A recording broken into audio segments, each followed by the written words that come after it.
Welcome back. Thank you for standing by. Let me step away a moment. I feel much better. This is Loop 2. If you're just coming in, I'm practicing 100%, which means collect every treasure chest and every money bag, is how I'm defining that. I'm forbidden to pick up the arrow and the knife because they make the game too easy. If you watch for a little while, you will see that is a terrible decision because I am really bad with every other weapon.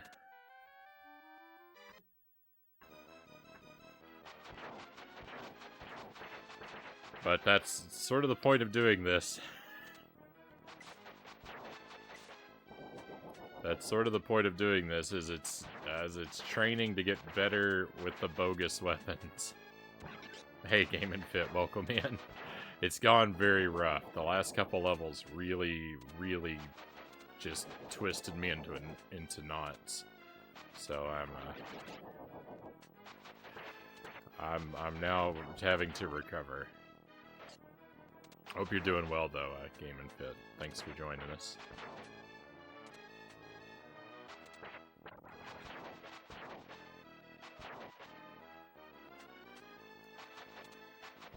Where's the treasure chest? There we go.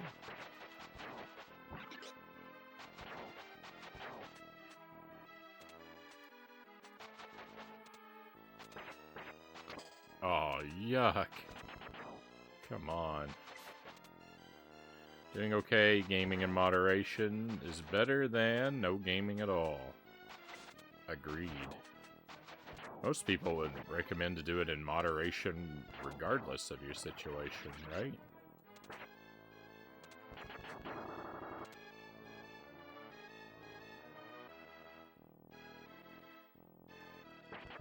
I don't know, if you're playing games like what I'm playing, I would say it's a blessing in disguise for sure, because subjecting yourself to too much frustration is surely poisonous.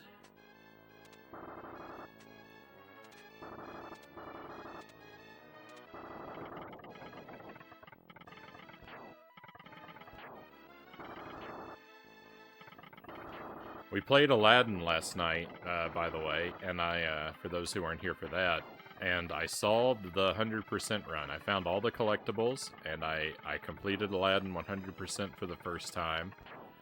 And then I went for a Deathless run, and I was on track, and everything was looking great, and then I missed the last collectible in the game.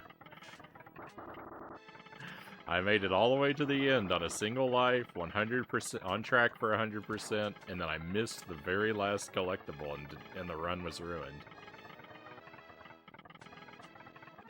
That was heartbreaking.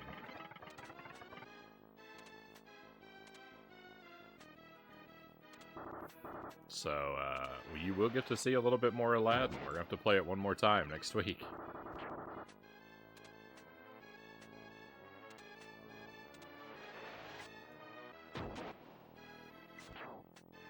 At least one more time. Who knows? Maybe all my runs next week will go terribly. Used to be like 8 hours a day every day. You're totally right. It's very stressful.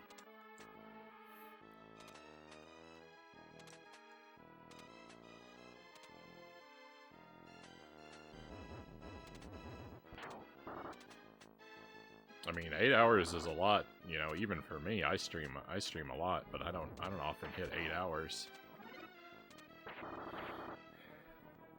Not quite that.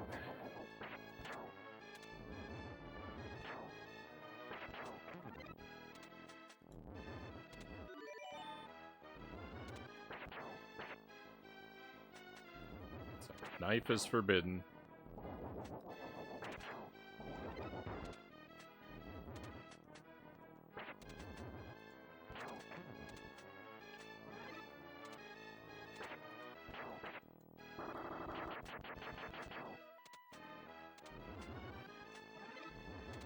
One of the things I'm learning is that in some ways,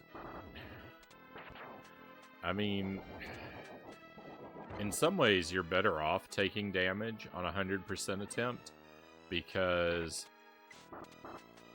it fills more chests with stuff that's not other trash weapons.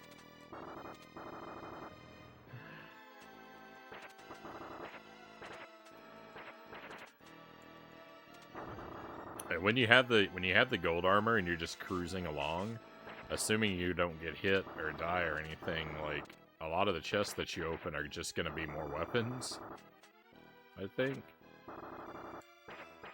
And, like, if you take damage every now and then chests turn into things like magicians and replacement armor, and you can go through the armor cycle again.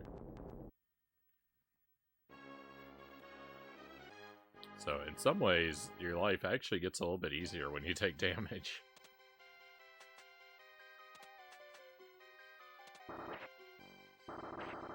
Okay, I don't remember if I died on that stage. I feel like we made it through there without a death. I don't recall.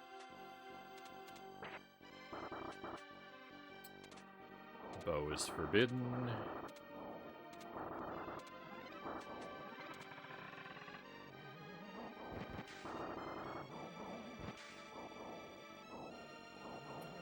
If you see me miss a money bag or a treasure chest, you are free to call me out on it. The no back seating is a little bit lenient with this kind of run. You're free to point out that if I make a terrible blunder. I'd rather know. There we are. Couldn't remember how to spawn this chest.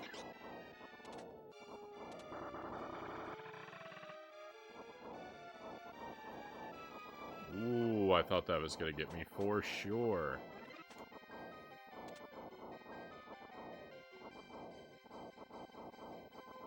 4, this is 5, and I know where 6 is. Okay, we're good, we're good. We're on track to have them all. Oh, I have to pick this up.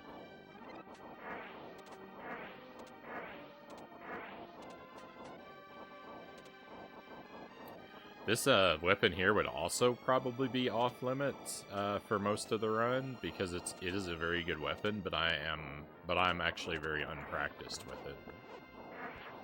So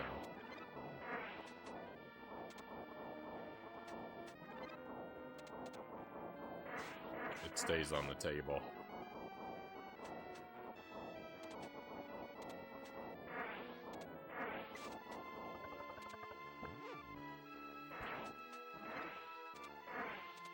I can still get weapon drops to take this away, so this has not become just like a bracelet-only run.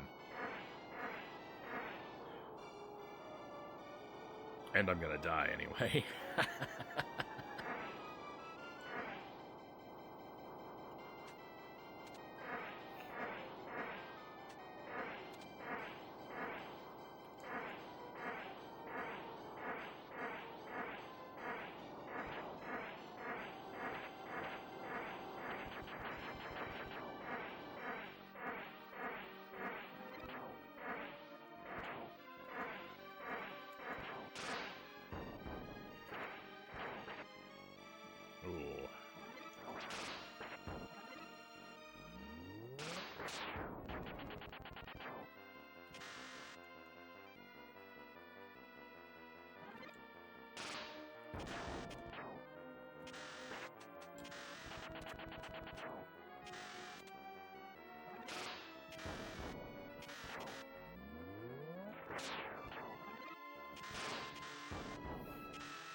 I am to one degree tempted to collect to say all the point statues are mandatory, but the thing that stops me from requiring that of myself is that a lot of them spawn in places where I can't get them, and they have a strong tendency to spawn.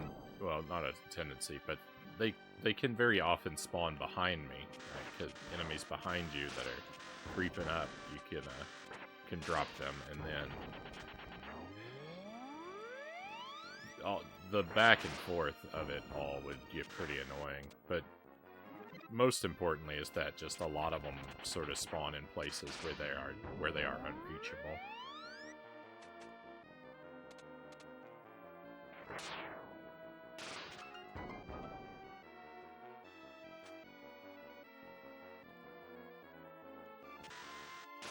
It was very polite of that guy to not throw a projectile in my face.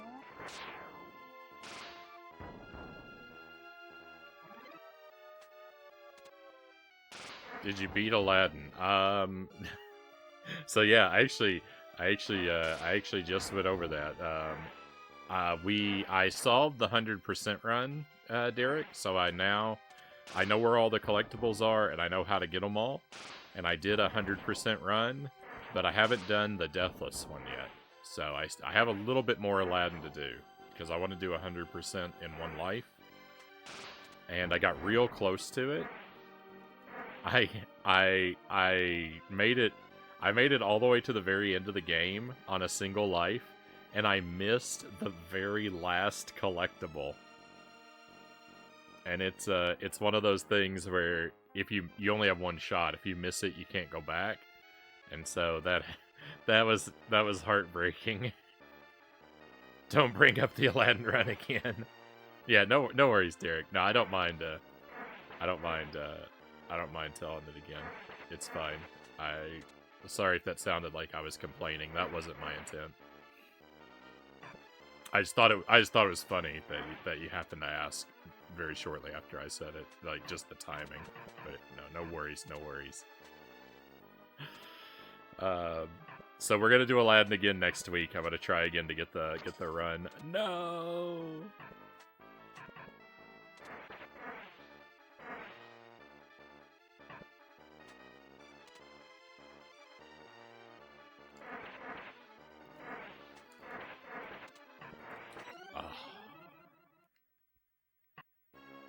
Hurts. This game is brutal tonight. So yeah, we'll do Aladdin next week, and hopefully I'll get it.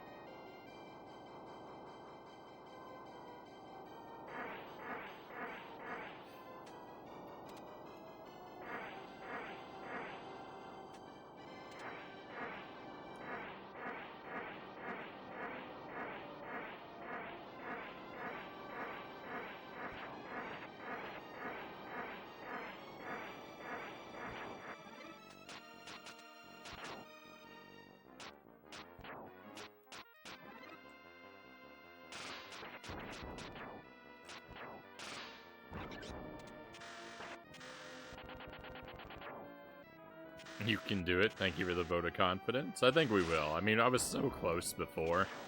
It was really just bad luck that I didn't get it before. I was aiming for it. I don't know how I missed. I don't know how I missed it. You know, just my amazing, like, capacity to blunder.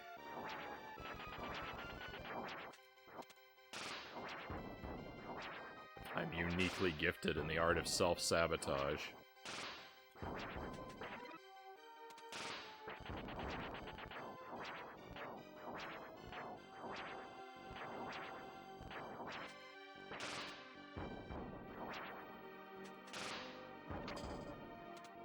Yeah, I was afraid that's how that was gonna go.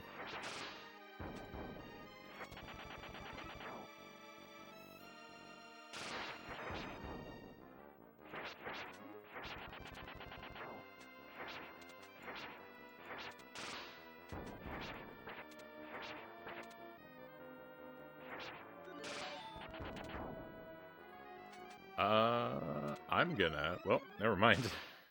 I was gonna say, I'm gonna miss the treasure chest. I'm gonna have to lose a life on purpose to make up for missing a chest, but then I made a silly jump.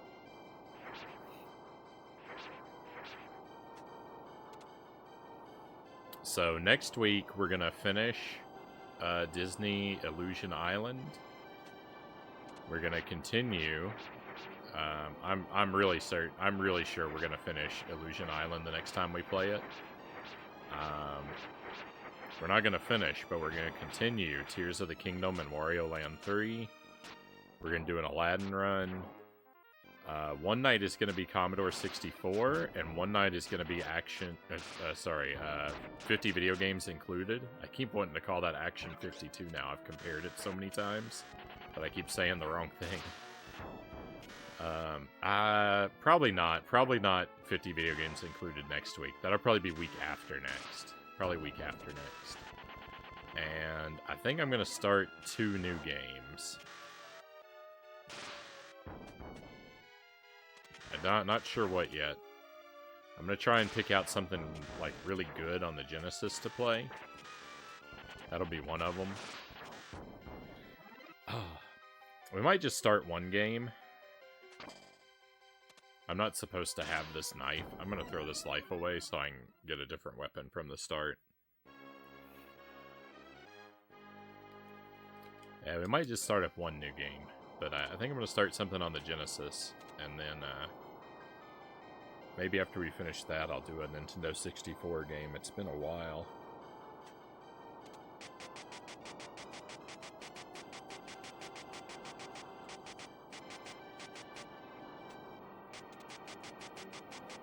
So Illusion Island, Tears of the Kingdom, Wario Land 3, Aladdin, Commodore 64, and something new on the Genesis.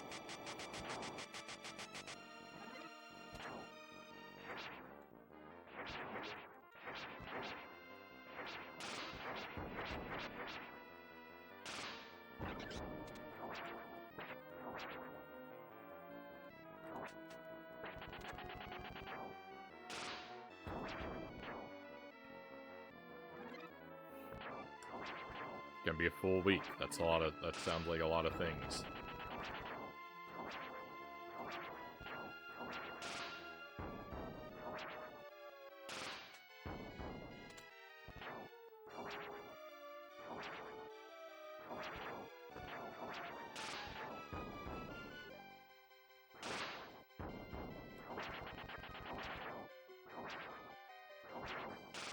The powered-up axe does travel through. It's only the weak axe that doesn't travel through things. Oh, I forgot about that.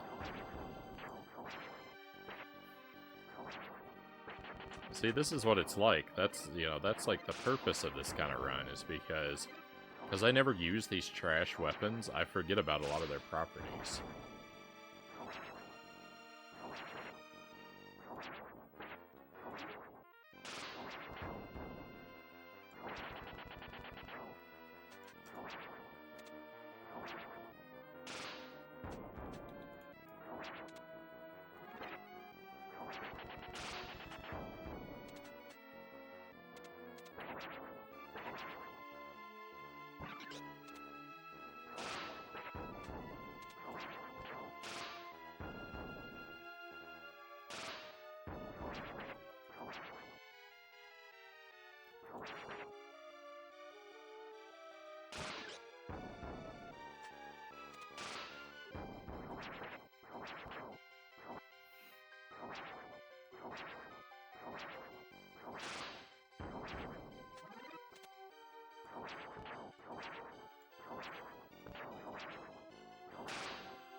The magic associated with the axe is kind of terrible.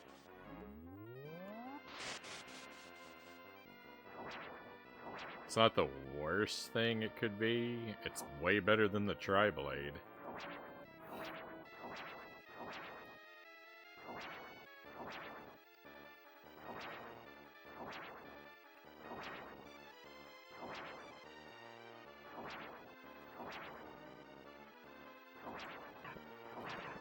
Whoa, no! Ah! He started firing so early. Normally it takes him a moment, like he's got to come out of his cave and stuff, just to start blasting right away. Ugh.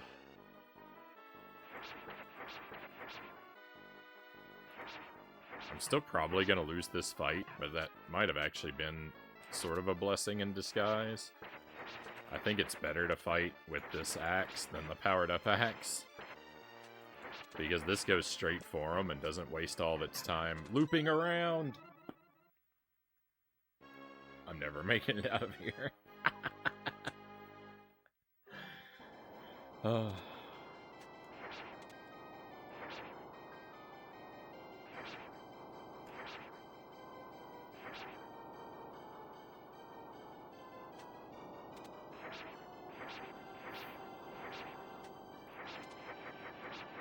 We'll probably have one really big night of Jump King next week too.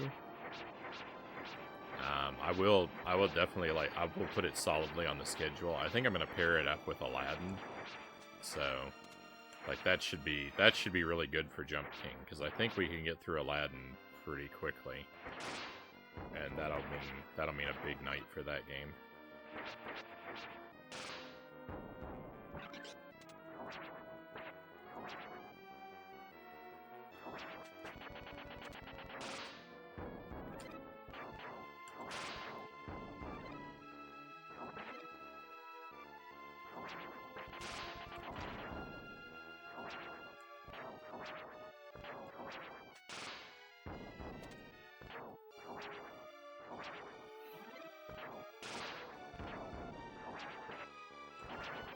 So many of these powered-up weapons, like, the horrible thing about them is you can only have one on the screen at a time, so it takes forever to be able to attack again.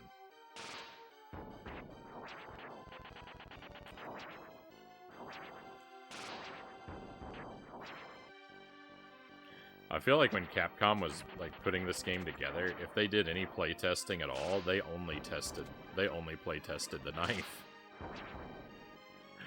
I don't think that anyone who worked on this game could have played through it with these other weapons and thought that thought the balance was acceptable.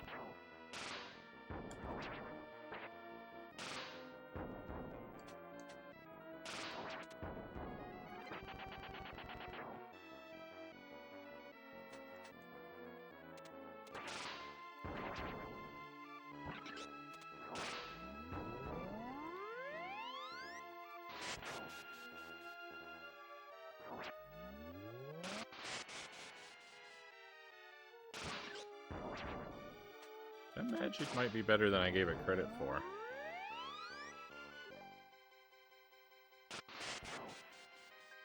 That's assuming the playtesters went in wanting you to have a good time.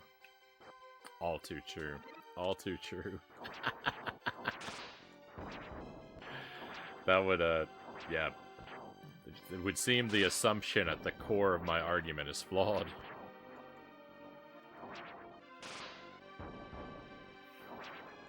And thus I have been thoroughly refuted.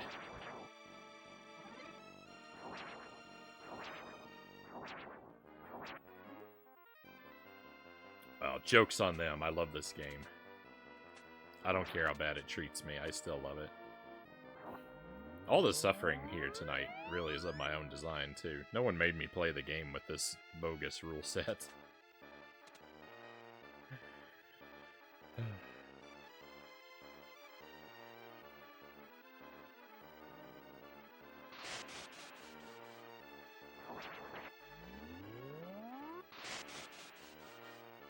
I never made it past the first level of this game, so this is all uncharted water, literally, because it's a water stage.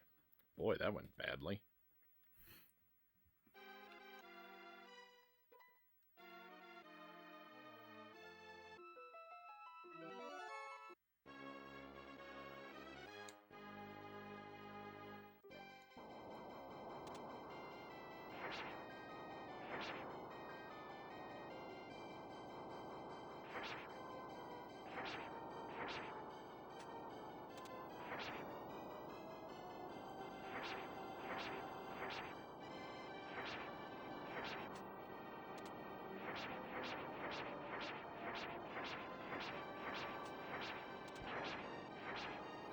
I like how the buttons on the Super Nintendo controller At least the North American Super Nintendo controller. I like how the face buttons are different.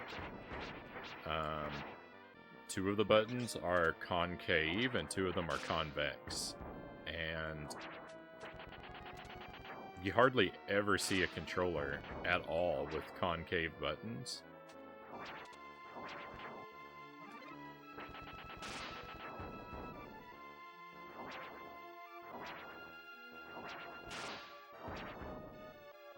I think the NES has concave buttons. I think both of those are concave.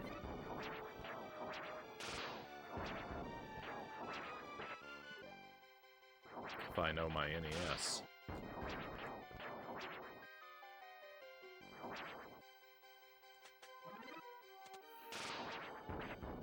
It's just a nice little detail because the way I play, right, is to, and the way I think most everybody plays, is to have my thumb rooted on the Y button and I lay it across the B button as I need it. And the, having the Y button concave to plant my thumb in, and the B button be convex so that it rises up to meet my thumb a little earlier than the Y button would. It's just perfect. It is just perfect, and they just threw all that away. No one ever does that design anymore.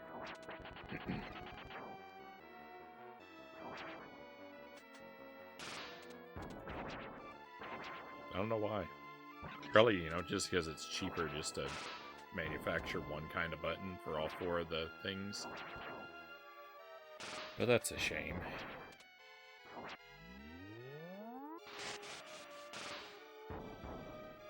It can't be that much more expensive for, like, a nice little touch of quality like that.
So your shield actually does something. If you happen to be standing still and an enemy projectile hits you just right, the shield can block a projectile.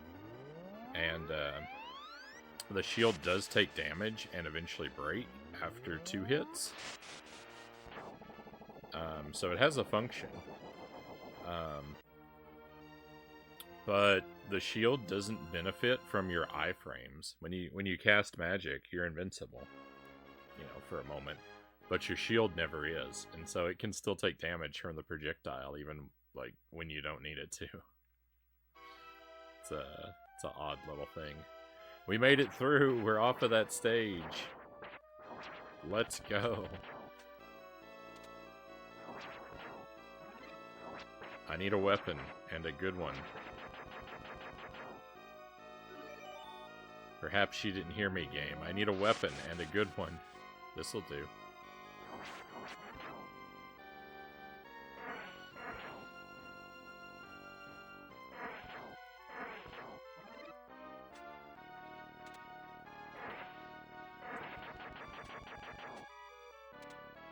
I was risky opening that chest because it was going to block my way.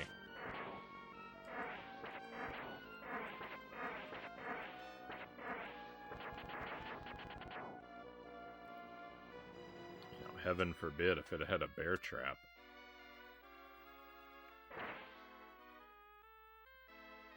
1, 2, 3, 4.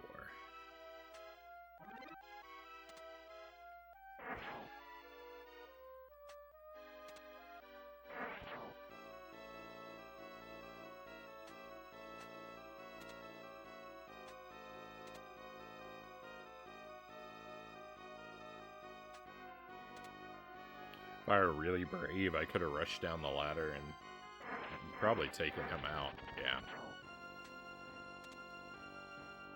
Save some time. Alas.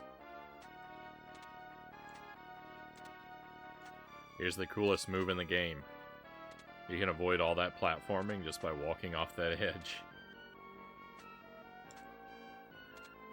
The spikes on the side of the platform won't hit you if you're falling off.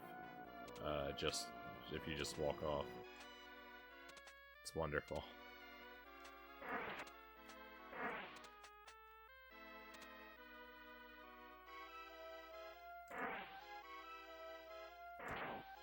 Let's go.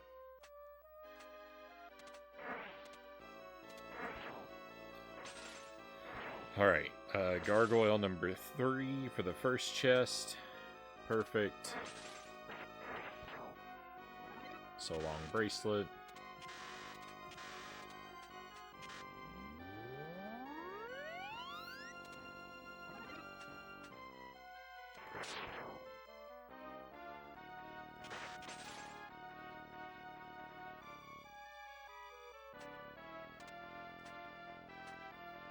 No, that was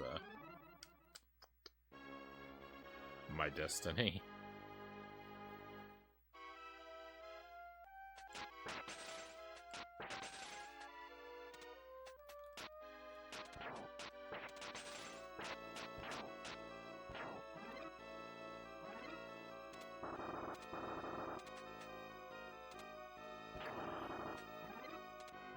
Hey, Baron Metz, welcome in.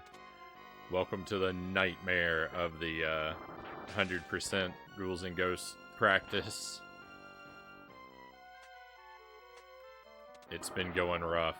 We are on loop 2, so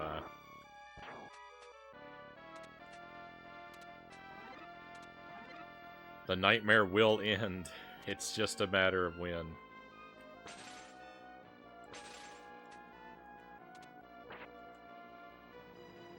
Hope you're doing well today, though, and thank you for joining us. GG on that.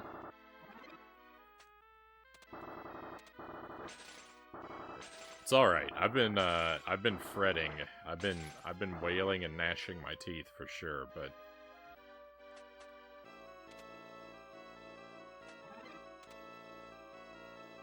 we're all right. We're only on hour 3 of a game that normally takes me about 1 hour to beat.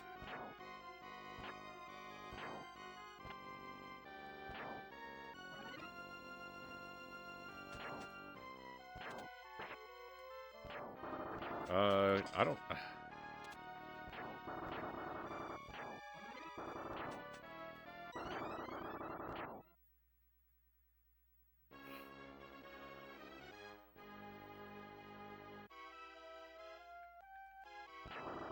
On the practice run, I'm not allowed to pick up the knife or the bow because they make the game too easy. The point is to play with the bad weapons. Uh-oh.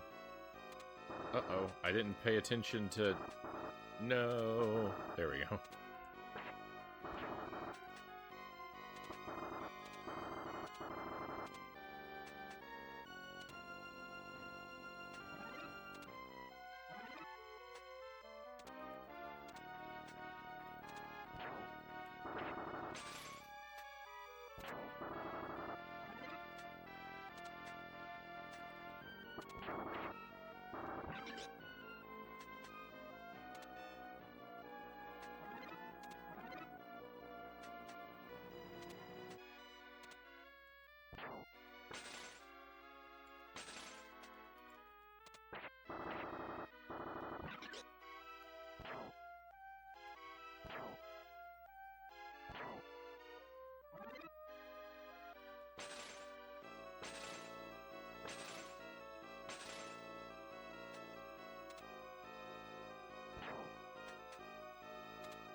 Doing pretty good. Dad's leaving the hospital today. Answered prayers and relief today. That is fantastic to hear. I didn't know, I didn't know there was trouble, but I'm,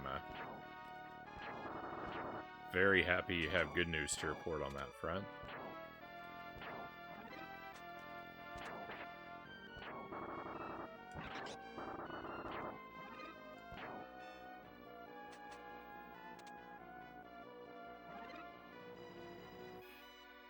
Hopefully I have this some time this weekend to celebrate together. Or at least very soon.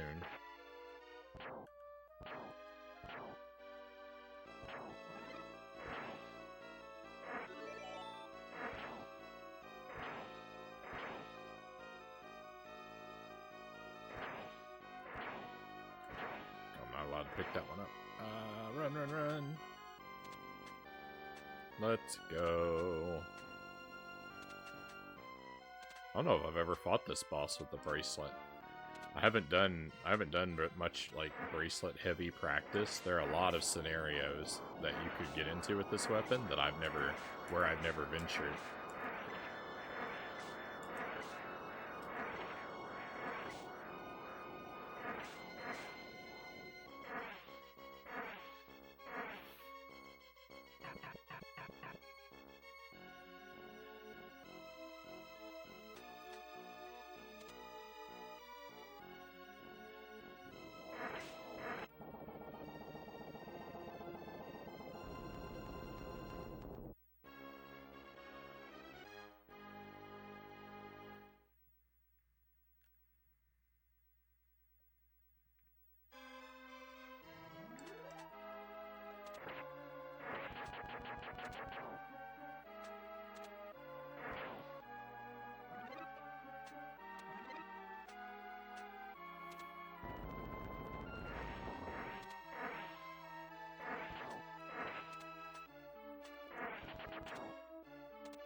I don't remember if I shared this detail, but we were talking about Animal Crossing the other night, and how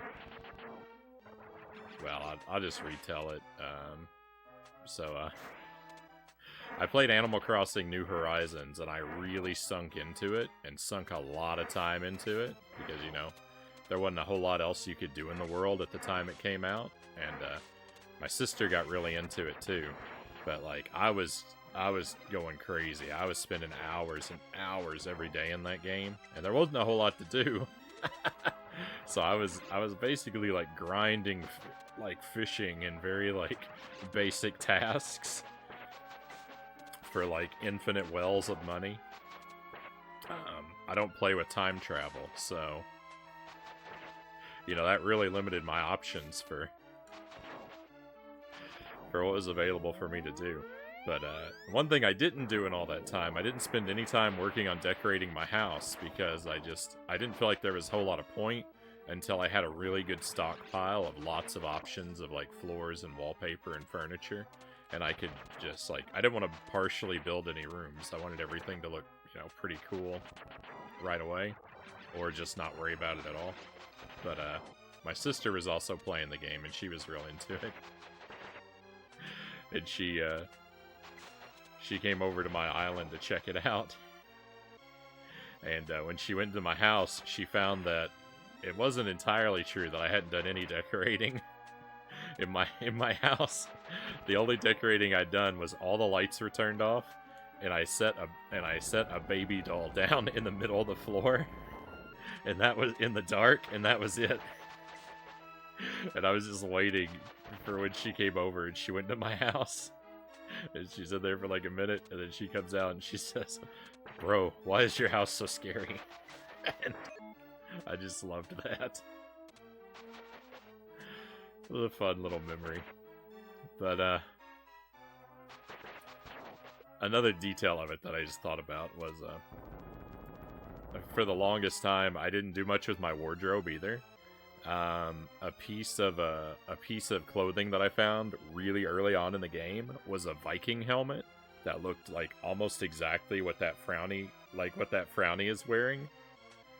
It was a brown Viking helmet. It looked just like that, pretty much. And so I wore that constantly because I love a horned helmet like that. I love the aesthetic of it. But the only other piece of clothing that I found that accessorized with it was a bath towel. So so I ran around the game for the first like 1,000 hours in a Viking helmet and a brown bath towel. That was my uniform.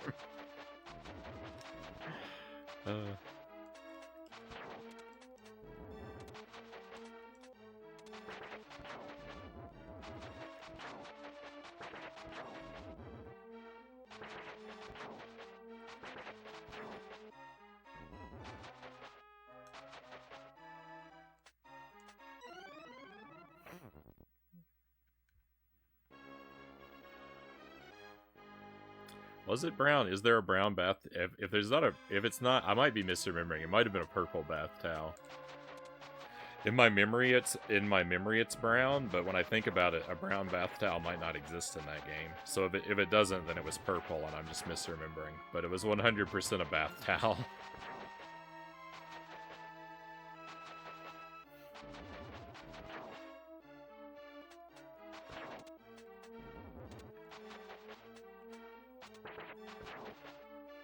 Oh, hey, we have a raid coming in. Nice. Let's pause. Let's pause to welcome everyone in. This deserves some attention. Kyle, thank you for the raid. Kyle is Janked Jesus, my friends, a retro gamer, super friendly guy with a phenomenal stream. As the title implies, he is not afraid of games of dubious quality. He goes on lots of adventures through various consoles. Does a lot of like roulette, like a lot of randomly. he lets fate decide a lot of what he suffers through. And is you'll usually find I see him all the time with stream titles, playing every NES game, playing every SNES game, playing every Genesis game, like. He doesn't shy away from anything, and it's a great time. You should give Kyle a follow if you are somehow not already doing that. Please do. Let's type the shout out.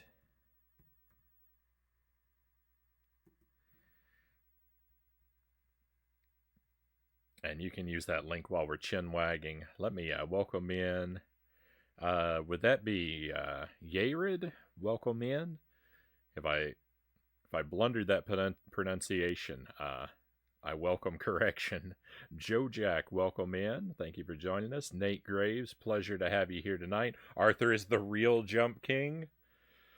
I love a double jump. I love a game with a double jump. Let's see. Met says, my nieces really love New Horizons. I ended up playing a ton.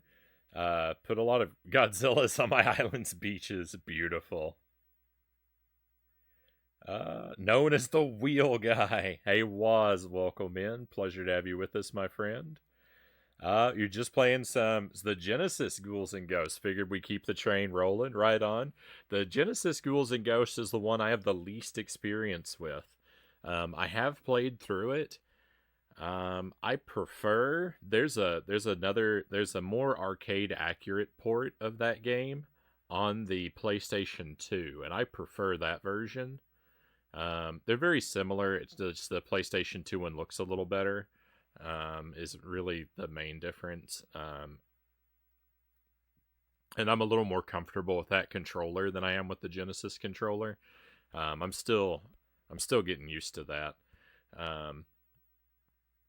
That one, that's the one I like a lot of the visuals in that game. The final boss looks great. It's got the best final boss design. But of the original three, it's probably my least favorite, which isn't to say it's bad, but I mean, Super Ghouls and Ghosts is my all-time number one. This is my favorite video game. And Ghosts and Goblins I have just a ton of love for as well, so it's kind of the Ghouls and Ghosts is in the unfortunate position of being in a series with two games that I love so much. That it gets undeservedly a little shortchanged in my esteem because of that. But fine game, fine game. I hope you had fun with it. Did you ever beat that game? What was it called? You got to help me, Game and Fit. That's the most common pronunciation, not how I say it, but close enough. Right on. If you're fine with Yared, then Yared you shall be. And if you do decide to correct me, I will welcome it. Yeah, the Capcom Classics Collection. That's also maybe the definitive way to play Super Ghouls and Ghosts. Capcom Classics Collection. That's on PlayStation 2. You can also get it on the PSP. I don't know if the performance is as good on the PSP, but on the PlayStation 2, it's maybe the definitive version of this game to play because it doesn't have the slowdown. This game is notorious for heavy slowdown on the Super Nintendo. But the PlayStation 2 version doesn't have the options menu. So I don't know why they took that out, but you can't increase your lives if you need that for the extra practice, and you can't adjust the difficulty. So no professional mode. That's sad. But if you're new to the game and you have either option, PlayStation 2 is probably the way to do it. Whoa! Maybe I should pay attention to what I'm doing, huh? Can't remember. Overhead camera, blonde-haired dude, good graphics. Seemed kind of like an RPG of puzzles and stuff. Oh, you're talking about Alundra, I think, Game and Fit. Looked like a Zelda game. That would be Alundra, and yeah, I finished that game. That game is very, very good. It is also occasionally obtuse and frustrating. So I can highly recommend it if you're a Zelda fan and you want like kind of a darker Zelda game aimed at a slightly older audience that's more difficult, but I wouldn't fault you if you wanted to keep a walkthrough nearby.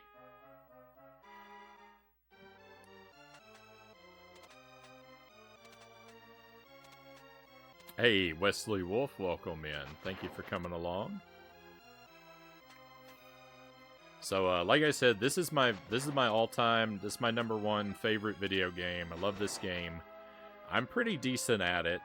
You won't know that if you watch tonight.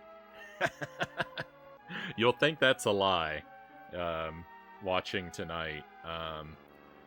But I'm pretty decent at it. I can usually beat the game in about an hour. I've actually cleared it deathless 3 times now, if I can brag a little bit. The 3rd deathless clear that I got was very recent, so I'm still like... I still feel like patting myself on the back for that one especially. But tonight I'm tying an arm behind my back by making all the treasure chest pickups mandatory, except the 2 good weapons. So I'm forcing myself to play with all the bogus weapons, and I'm very, very much worse. I'm very, very much worse for it. I'm struggling, but we're on the 2nd loop. We're halfway through the 2nd loop. We're gonna get there. I think. I just have to hang in there a little bit longer.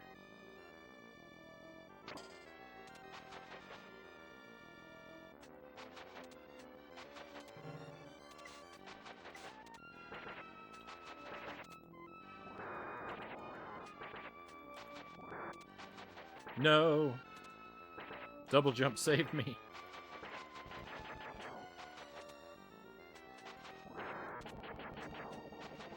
Let's go. I was never scared. Waz, thank you very much for the gift sub, by the way. Sorry I was slow to call that out, but very much appreciate your generosity. Kyle, take a key for coming in, my friend. Yared, thank you for the follow. Pleasure to have you on board with us. So the arrows and the dagger are off limits because they make things too easy.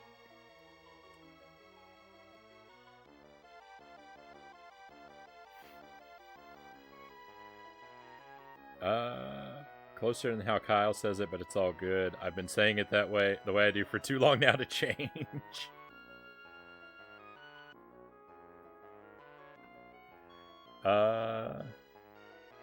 I've been playing the TY games on... Oh, the Ty game. Ty the Tasmanian Tiger on PlayStation 2. Haven't finished 2 or 3 yet. I have one of those. I don't know which one it is. I bought a PlayStation 2 at a yard sale for $5 one time, and it had that game inside of it. I haven't ever played it yet. I haven't even ever tested out that PlayStation. I bought it. It's a gray slim model, and it came without the cords. But I was like, that's fine. I have the cords. But I've never bothered to even test it to see if it worked. I figured for $5, I mean, it doesn't really matter. And hey, I got a game with it, so even if the console doesn't work, maybe the game does.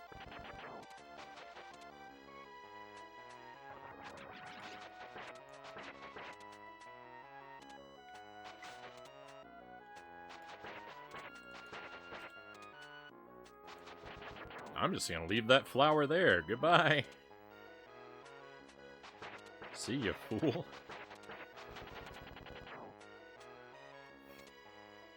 Hey, Cap Sid, welcome in.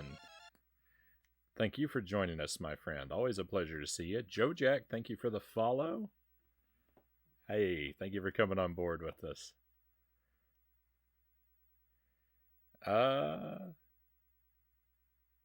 We don't know Ghouls and Ghosts very well. Second out of how many? There are 2 loops. 2 loops are mandatory for the game. That's sort of the series tradition. For games in this series, you have to clear them. You have to clear them twice to get the real ending. And in the case of this one especially, the Genesis one to a lesser degree, but this one especially, if you don't do the full 2 loops, you really kind of haven't played the game because you have skipped over the most important challenge in the entire game. It would be like, I don't know, it'd be kind of like playing through Dark Souls and never fighting Ornstein and Smo. It's like,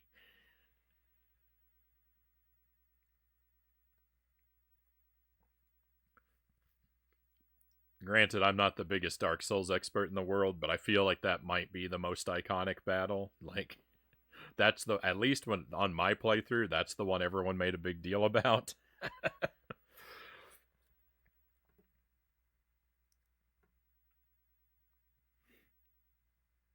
And actually, it would kind of be like playing through Dark Souls and skipping Ornstein and Smo in a universe where they were the only boss in Dark Souls. So if you imagine none of the other bosses existed, Ornstein and Smo are the only bosses in the game, and someone told you, I beat Dark Souls, but I didn't fight those bosses. Would be like, well, did you beat Dark Souls? You kind of skipped over the key. You kind of skipped over the key part. Because that's what Loop 2, the very end of Loop 2 has a challenge that's so brutal, that's so bone crushing, that's so soul destroying, that it's really what the game is all about. And a lot of people don't know that, and they'll play one loop and say, well, a second loop's a waste of time. I beat the game. And it's like, well, if you knew what you don't know, you would not say those words.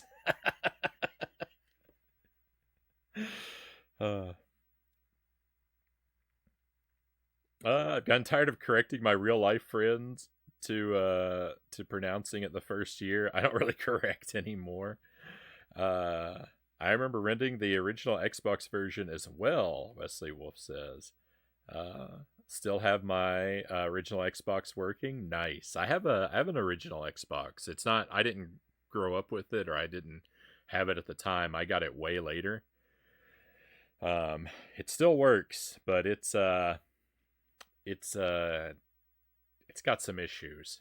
It's a little temperamental. It needs some work done. I wish every console was gray. Was says. Uh,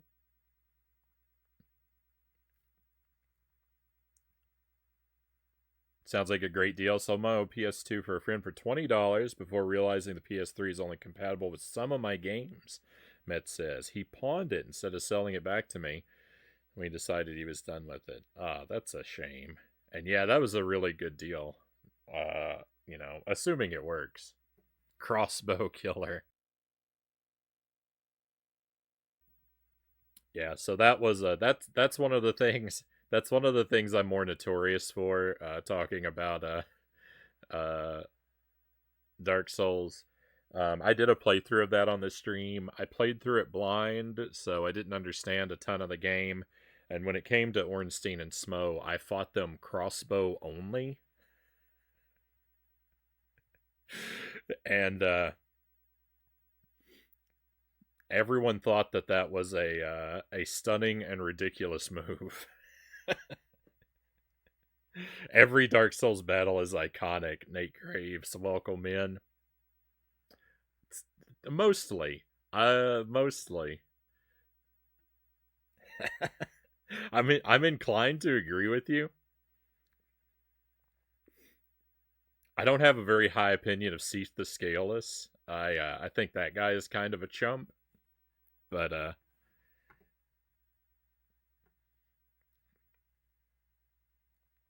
crossbow conundrum. Artorias is pretty iconic too. Artorias? I don't think that might be something I never met. Or I just don't remember. Sif was my favorite boss. Not challenging, but love his character design and backstory, Met says. Hey Dugan, welcome in.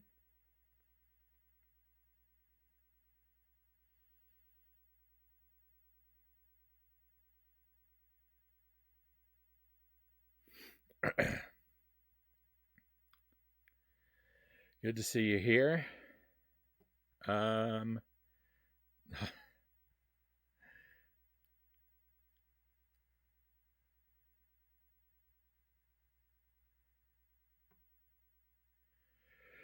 More like finishing Dark Souls without fighting Manus. I don't know if I know what that is.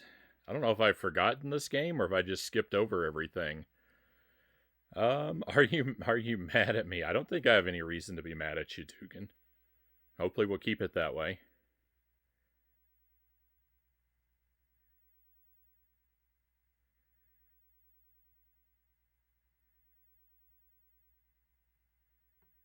And I don't know what you're trying to say there.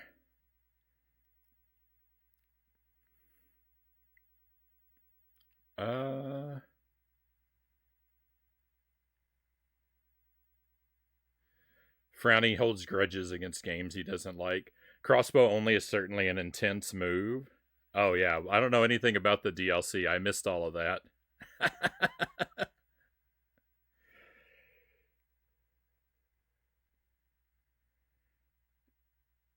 Yeah, so on my playthrough, again, I didn't find the DLC. I I didn't know.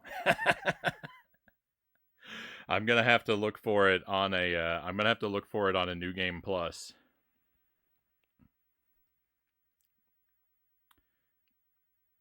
DLC is somewhat stronger in the original game. I'd like to find it. I had a lot of fun. I had a lot of fun with Dark Souls, and I hope to do the I hope to do a New Game Plus run. And my initial playthrough, I did strictly blind.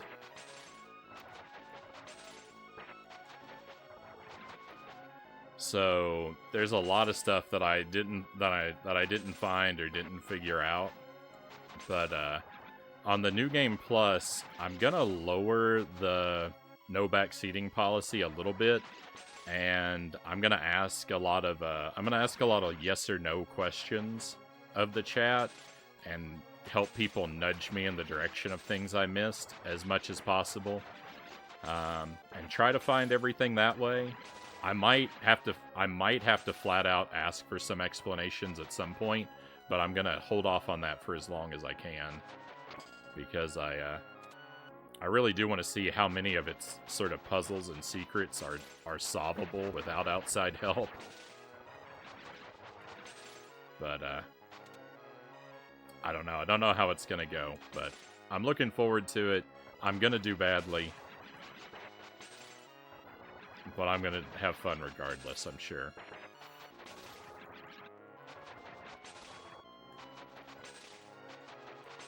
Oh my goodness, there's so much here.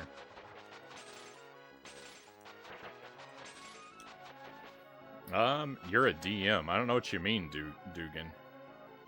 That, I don't know what that means.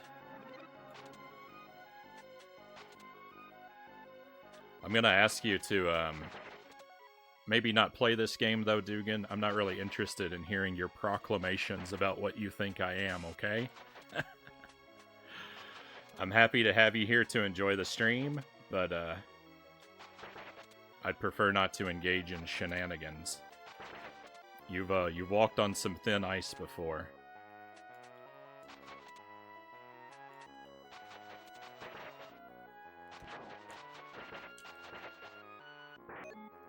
Hey, Hrafnir, welcome in. I'm sorry I missed your stream earlier. I did tune into the VOD and checked out some of it.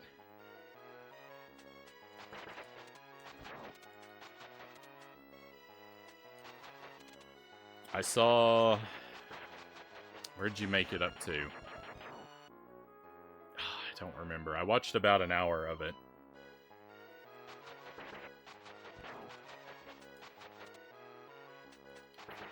You're really committed to the crossbow.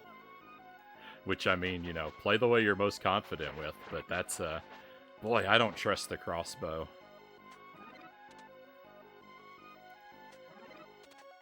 The crossbow has stabbed me in the back so much.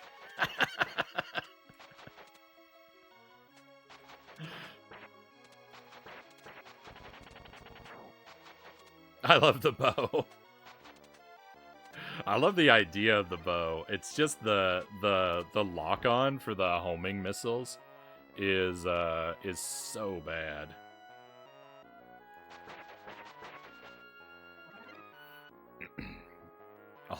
all G, I'm assuming all good. This game is a lot more forgiving with the armor than Ghosts and Goblins. Yeah, there's more opportunity to get armor. It's alright, I didn't do too well. I'm a dip. We'll see you another time, Dugan. Seal doesn't taste bad, StatCat says.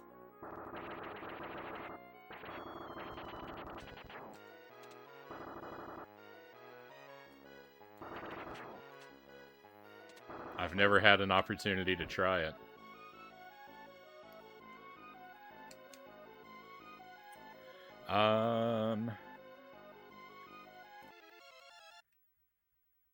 Hang on, I missed something.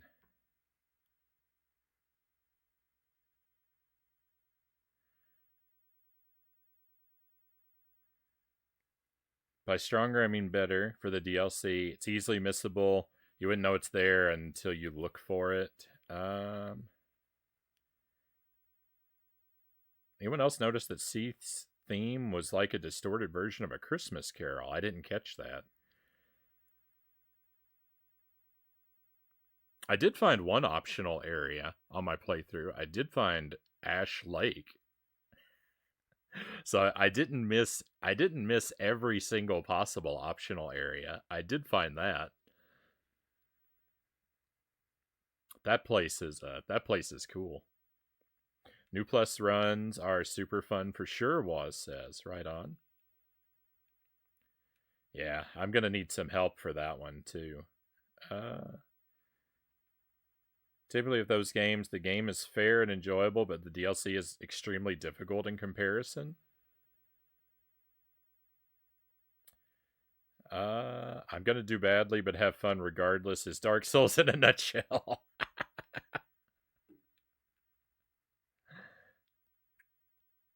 Yeah, with Ghosts and Goblins regarding the armor, there's one hidden armor on every stage except stage 4. So you really only have one option to get it back. And these stages are longer too, but because there are all these treasure chest because of the treasure chest mechanic, you have a lot more opportunities to find armor.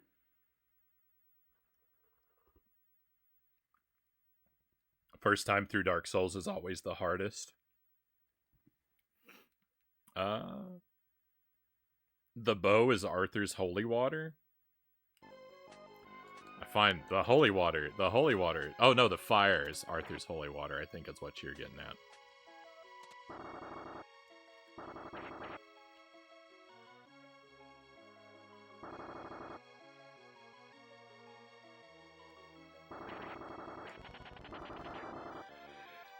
Ash Lake is awesome, but the path back, oh boy.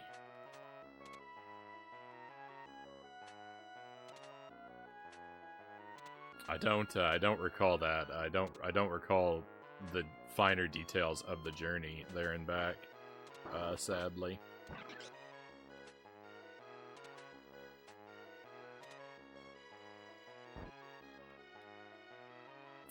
Frownie probably missed about 30% of the game, not gonna lie, but it's so cryptic. How would anyone find them all without a guide on their first try?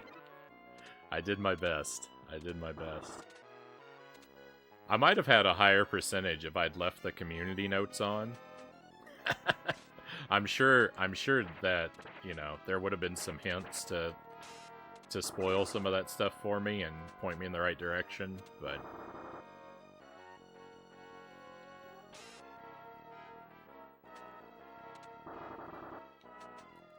it's alright.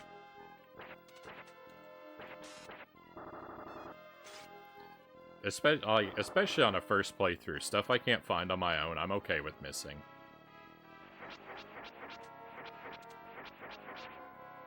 Hey, Buddha Fingers, welcome in. We're on loop 2. We're on loop 2.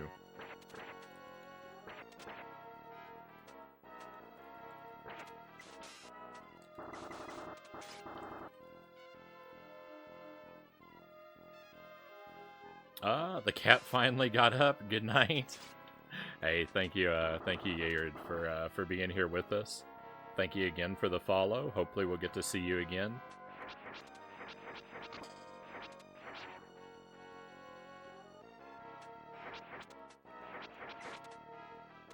Enjoy the rest of your night and have fun with the cat. Unless it's a person you're talking about and cat is short for Catherine. I mean, have fun still, but saying the was kind of weird. I assume we're talking about a pet.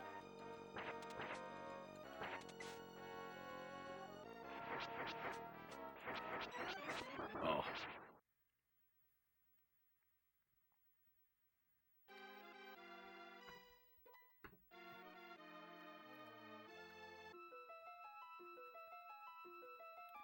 You remember the frog-looking dudes that breathe stuff on you? I do. I used those guys to help me fight the ghosts. I didn't have any way of fighting the ghosts except for being cursed by the sewer frogs. Because I used up all the hands in the game. I'll have to pick that up.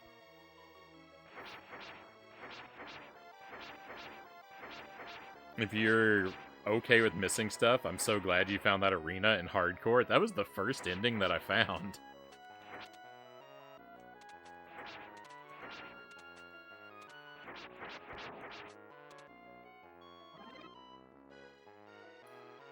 I found that arena before I even beat the game legitimately.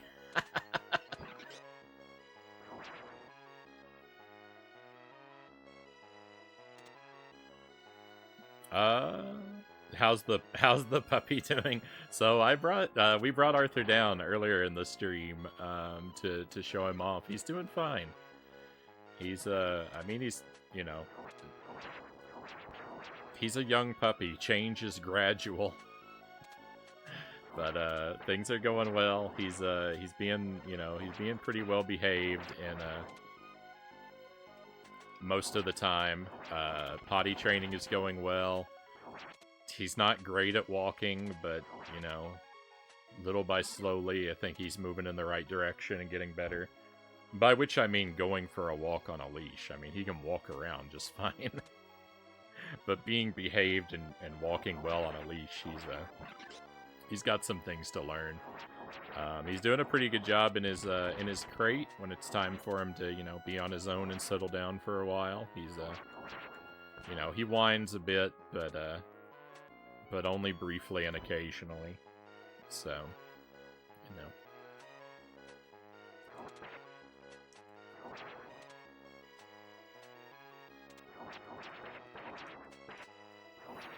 things are good. Things are good.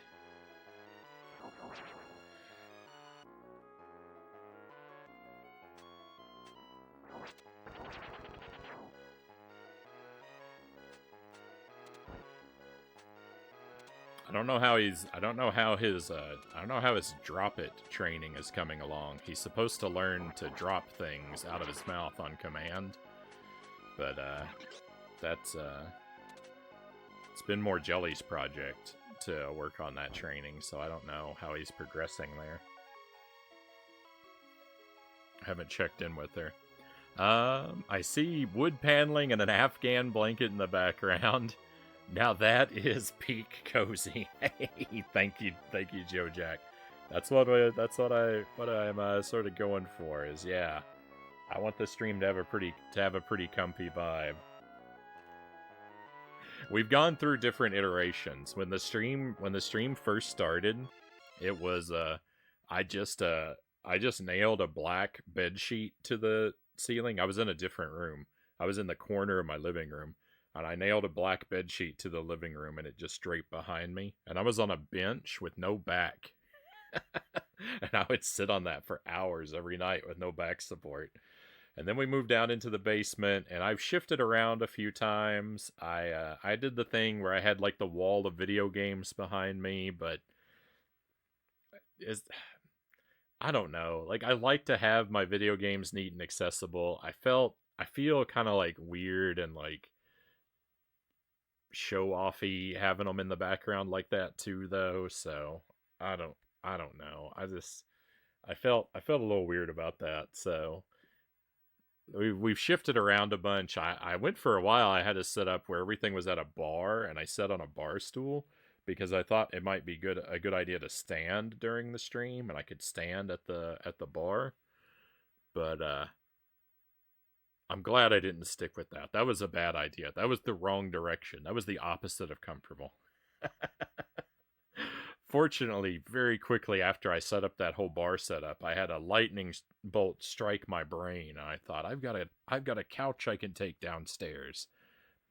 That's what I have to do. Don't stand up during the stream. Flop down. Be comfy. So finally, after much trial and error, after 2 years of experiments, we arrived. We arrived. This Afghan here, I'm quite fond of. My dad actually made this. He's very talented in every sort of art and craft. He can do basically anything. He can repair electronics and do woodworking, and he can sew and just he has all these amazing skills, and I have so few.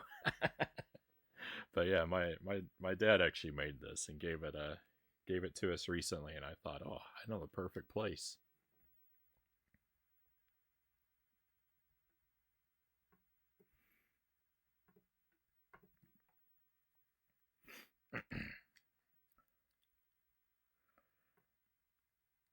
So it's pretty nice. I've got a nice setup here. Kirby is working on devouring your skeleton friend.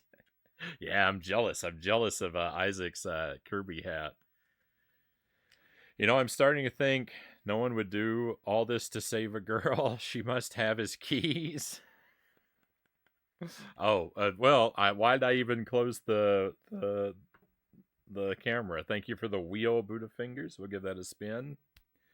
In my own experience with pups, drop it is really difficult to train. Um, yeah, you might be right. I don't know. It's never been one that I've trained a dog for before, so I don't have any experience with that one. But I thought it'd be really useful. I thought it'd be a really good one, you know, not just for like unwanted behaviors, but potentially like safety. If he picks up the wrong thing, it might be really good to have him understand that command. So I thought we might prioritize that one. Comfy streaming equals quality streaming. Frownie also features an assortment of hot sauces. That's what the wheel is. So the wheel of Scorchin is various sour and or spicy foods. Um, some of them extremely mild, and some of them a little hot. There's nothing apocalyptic on the wheel right now. There has been in the past. The worst thing on it is like not unbearable, but it does get pretty hot.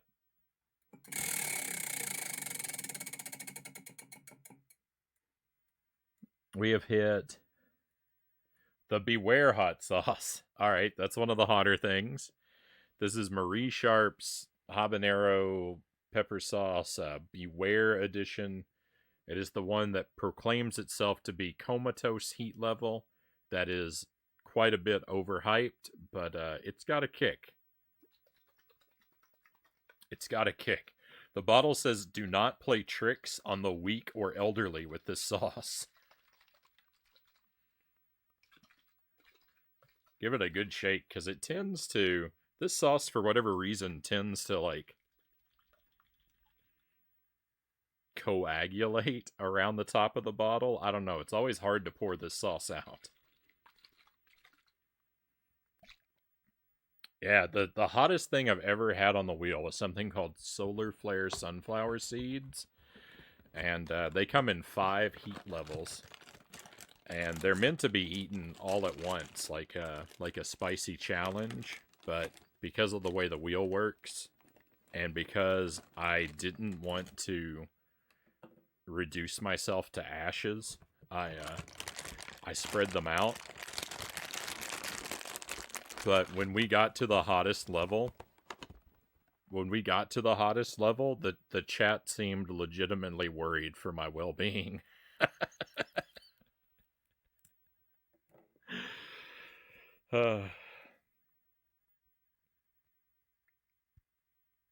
It was spread them out or spread your ashes.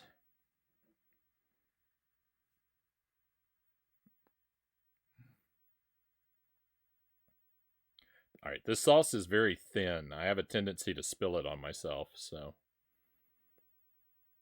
I'm gonna try not to do that, but I really want to fill the cracker up. I have these hot sauces on a plain wheat cracker, a Triscuit, my method of delivery, and let's go. I spilled it on myself.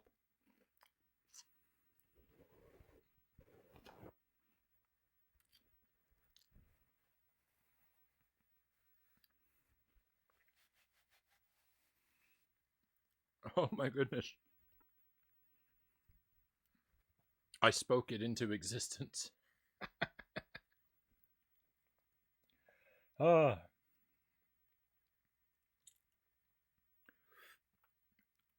Let's go.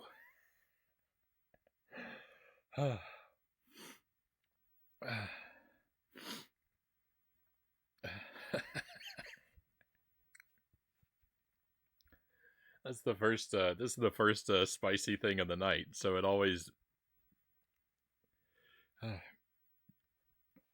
It always gets sort of a buff. Ah.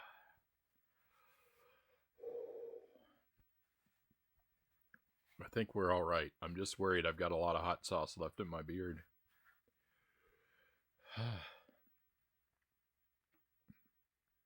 It's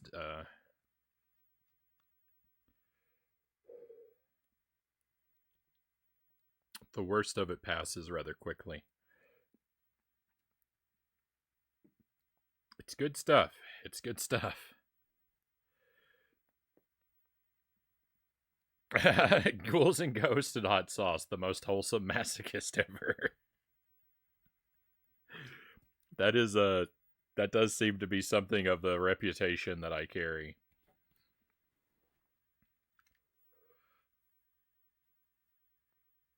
Oh my.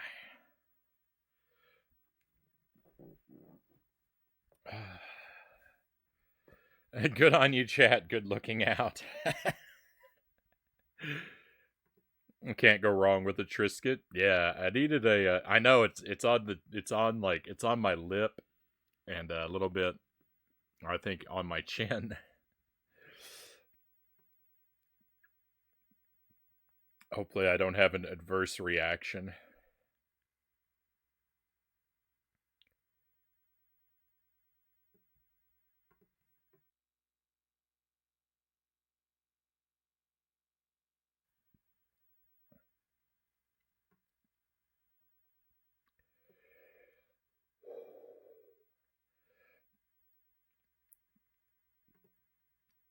Hey, Pookie Stan, welcome in. Pleasure to have you here, Pookie. He played Echo the Dolphin with hot sauce. He's a madman, Buddhafinger says. All right, let's get my big head out of the way. We can get back into the game here. Oh.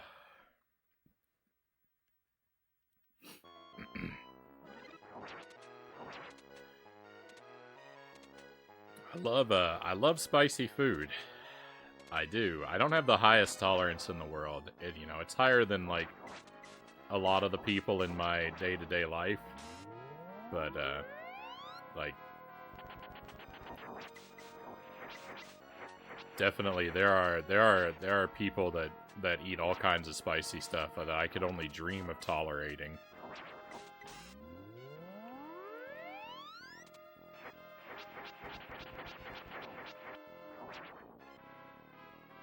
I think you mean he finished Echo the Dolphin. He's a madman. Hey, while we're bragging about my achievements, let's remember I went through that game twice. It was just as bad both times.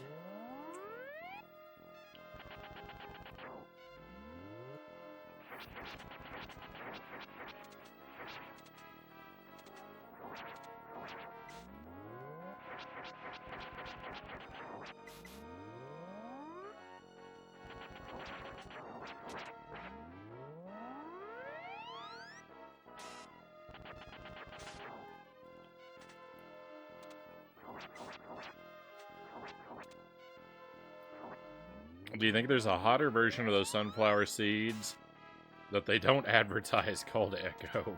Pookie says. I'm sure I could find snacks that are spicier than that, but at some point there's got to be a wall, right? At some point there's got to be diminishing returns with the spice, doesn't there? Wait, isn't there a point where the Scoville count, like, really doesn't matter anymore?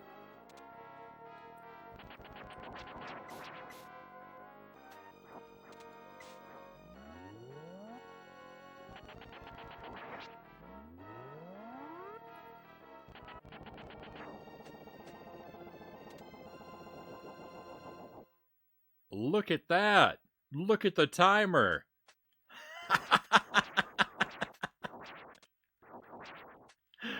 GG. I don't think I've ever seen this happen in the game before. I don't think I knew the timer stopped. I never thought about it. Look at that. That's beautiful. Let's get out of here. Just turns into one flavor: extreme heat and burst taste, burnt taste. Only one way to find out. I want to see Echo 2. That game gets interesting. We'll do it. We'll do it, Buddha Fingers. I already own that one. And actually, that had been my plan, was to play Tides of Time. But I found out the GBA version existed before that, and so that's what I had to do. Whenever you get that P.O. box, you're gonna get the most cursed hot sauces, StatCat says. I like the idea. It's a little bit scary, the thought of people sending me something edible. It would be a real shame if someone wanted to troll me.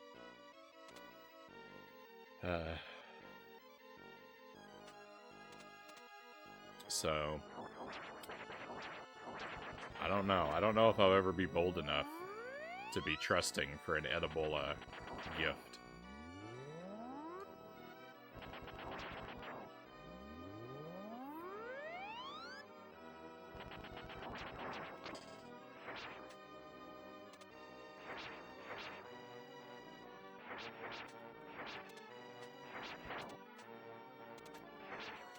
The trouble with trust is the only real way to find out you can't trust someone is to be betrayed. So, like, it's the only real test is it comes too late. You know, you can make judgments and be suspicious of people, but the only real way to know that someone can't be trusted is to be betrayed. I don't know if that's a link, Claire. It might be a clip, but links are universally blocked in the chat, even clips, unfortunately. If you have a clip if you do make a clip of the stream, like, I do appreciate that. And if you want to share it, you just have to whisper me the link. Oh, you clipped the timer moment. Thank you for doing that. I really do appreciate it. I just have all the links blocked. But if you have a moment, if you want to whisper it to me, then I can share it with everyone.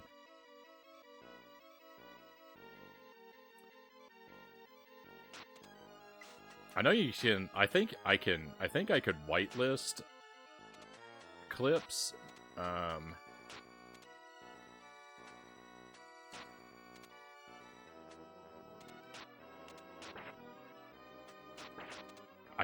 I don't think I can. I don't think there's any way to do it for just clips of your channel, though. Not like I have a major issue if someone wanted to share a clip from another channel, but I just I wouldn't want it to be anything inappropriate, like, or anything like wildly offensive or something like that. And I know a regular, you know, wouldn't be likely to do that, but we get a lot of different people dropping in sometimes.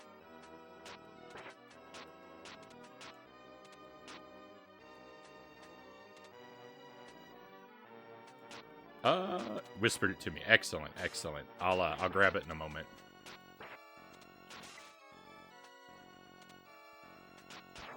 I didn't mean to wake both these guys up.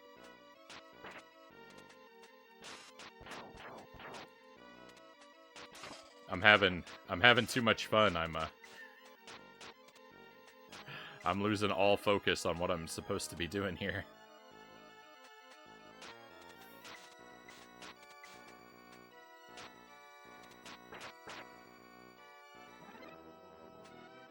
Well, that's one way to do things.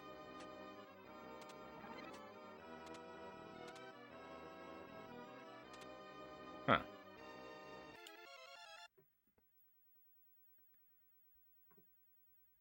Alright, let me grab this.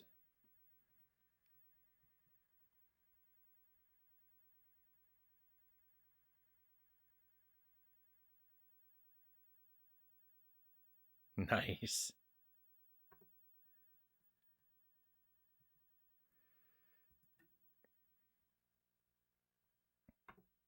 I love it. That's beautiful. All right, let me catch up here real quick.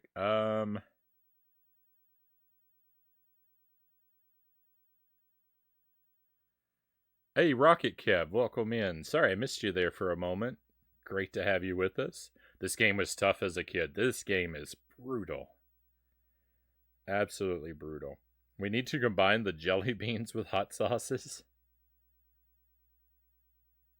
Yeah, at 0, when the timer ticks down to 0, Pookie, you die. You're supposed to die and have to restart. That's right. We do have a Discord, and if you want to join our Discord, you're welcome to do that. We handle the invites through whispers, and that's open. Anyone who wants to join our Discord, you're welcome in. Just whisper to me. Let me know that you're interested, and I'll whisper you an invite link when I'm available in between the streams at some point. I don't have it up and convenient to grab while I'm live. But yeah, we have a channel in the Discord for people to share clips of the stream that they make. There's another way to do it. Bad Aramer, no. My obsession with the bow derives from my hatred of the Red Devils. The bow is good for the Red Devils. I can't deny that. If you're rocking the gold armor most of the time, and you have the knife, the dragon magic compensates for the lack of bow really well. But otherwise, if especially when like you're powered down, the bow is kind of king of the Red Devils. Can't deny that. Have you considered playing Gargoyle's Quest? It's right up your alley. We're going to give that one a try sometime. Rocket Kev, hey, thank you for the gift sub. Very much appreciated. Thank you for that. Chompy, if you're out there somewhere, take a key for coming in.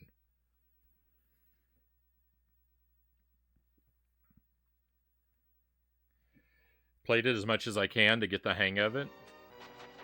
So this is actually my favorite video game. This is the one I put at the top of my list. Number 1. This is it. My go-to, my evergreen game. I'm pretty good at it on an any percent run. I've beaten it deathless 3 times now. I've had flawless deathless runs through it. I haven't had damageless, so flawless might be an exaggeration. But I made it through the whole game without dying 3 times. What I'm trying now is to practice. I'm practicing to be able to do the game 100% run, which I would define as every treasure chest and every money bag. But the difficulty of that is it means you have to spend so much time with the bad weapons that the game becomes way harder. Way, way harder. Jay, welcome in. Great to have you with us, my friend. Hope you're doing well. You won an F-099 Grand Prix. GG. I haven't tried that out yet. I've really enjoyed the 99 games so far. I haven't been let down by any of them really. Mario Brothers 35 was far and away my favorite, but I've had fun with all of them so far. F-Zero I'm a little worried about. That game intimidates me, so I very much respect the victory. I don't know that I'm going to be able to follow in your footsteps on that one.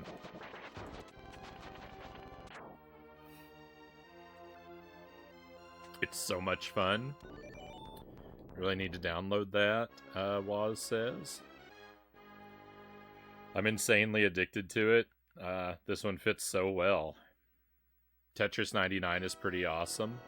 Tetris 99, I think I've won 3 matches in my entire time with Tetris 99. I think I've won regular Tetris 99 twice and Invictus mode once. Not that I don't think it doesn't seem like there's a big difference between the two. But I think that's my standing. Pac-Man 99, I've won a handful of times.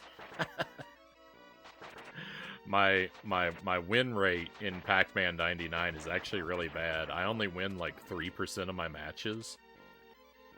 I just can't bring home the victory in Pac-Man 99. I can make it to the final 10 almost every time, it seems like, but I just can't be the last. I cannot be the last pack standing.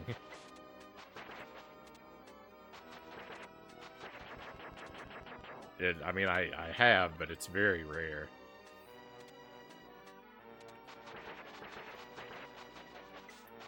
Mario 35, I was actually pretty good at.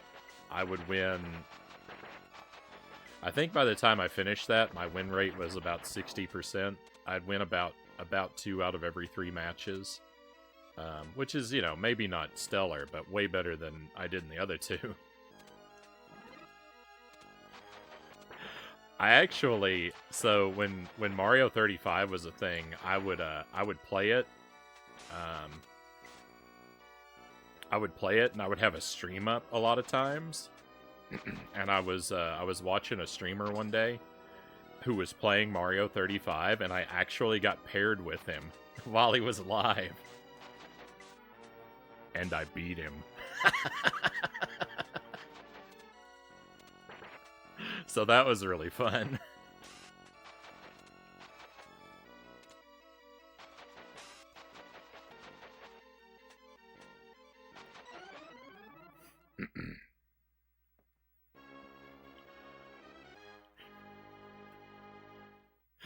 It was funny because after he like he was pretty good. He was the third person out, I think, or sorry, the third position. So after he was third place, after he was out, there was only 2 of us left, and it was funny because I played a little bit longer than him, and even despite the stream delay, I heard him commenting, because you spectate the other players when you're out, and I heard him commenting on my gameplay. Is how I knew I was paired. Well, what made me suspect I was paired with him? Because I was on 4-1, and I was kind of stuck, like hanging out on top of one of those boxes at the very beginning of 4-1 with 1,000 Lakitus all over the place. And I was trying to clear away enough enemies so I could move, and I just couldn't make it happen. And I heard the streamer say, "Look at this guy. He's just grinding out Spinies." I was like, wait a minute. That's what I'm doing.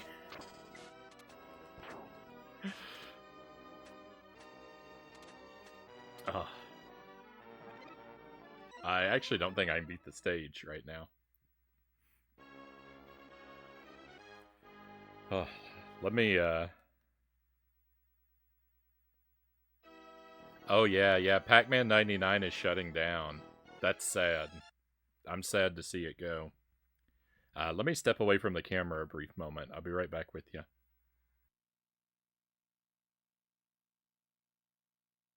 Alright, let me catch up. I'm sorry I'm doing a bad job at keeping up with the chat.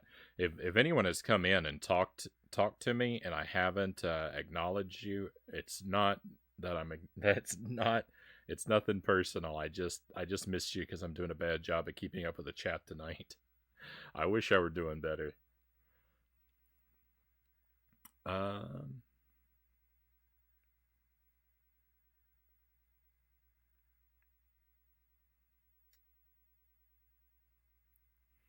F-099 is hard, that's for sure. I'm intimidated by it, but I do want to give it a try. Playing it right now and love it. Hope we get a shiny new F-Zero, Hrafnir says. Haven't tried Pac-Man yet, Waz says. Granted, I just got a Switch earlier this week. Yeah, so if you want to try Pac-Man 99, you need to do that right away, because I think it goes away next month.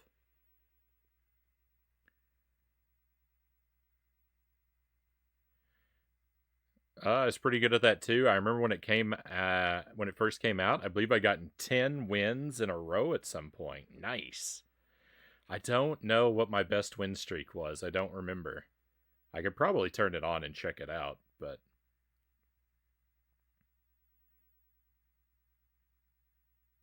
I'm not sure. Uh Completely missed Mario 35. It bums me out. Was says, "Yeah, I'm sad it's gone. I had a lot of fun with it. I mean, not that it was the greatest game ever, but it was. I loved it as a pick up and play, like just like a warm up game or just kill a few minutes kind of thing. I dove into it all the time. Um, like just so many times whenever I was sitting down to play something else, I would fire that up first, just as a warm up. Sometimes I'd do that, and then I never play what I set down to play because I get lost in it. It had so much potential. I wish Nintendo would I you know I would be fine if they released a for sale version of that, and like they could do, because like most of the early Mario games would be compatible with the format. They could release a Mario All Stars 99, and I'd happily pay full price for it.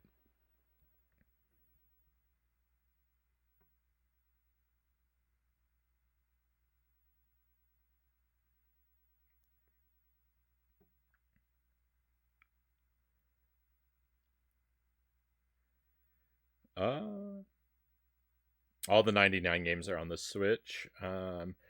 Only knew of Tetris and F Zero till now. It's fun to know there are more. I'm still a little shaky from that win, Jay says.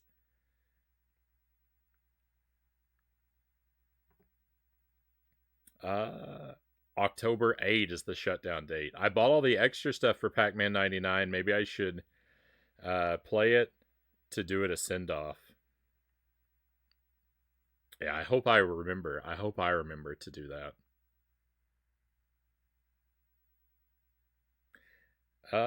Yeah, I don't know why they shut down the servers.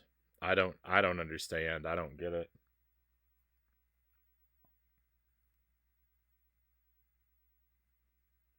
Hope at the very least they just start cycling out the 99 games.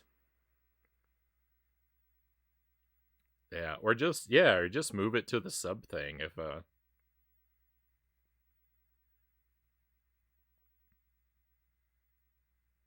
Oh yeah, leave F Zero up for a while, take it down, put Mario back up for a while. That'd be better than nothing.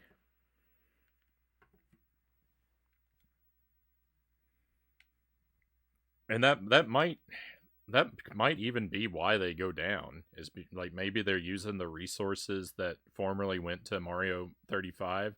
Maybe they're using those resources now for F Zero 99, and they just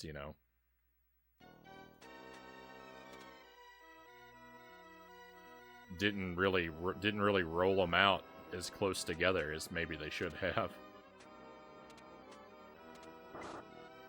Can see I'm not wanting the player base to be spread too thin.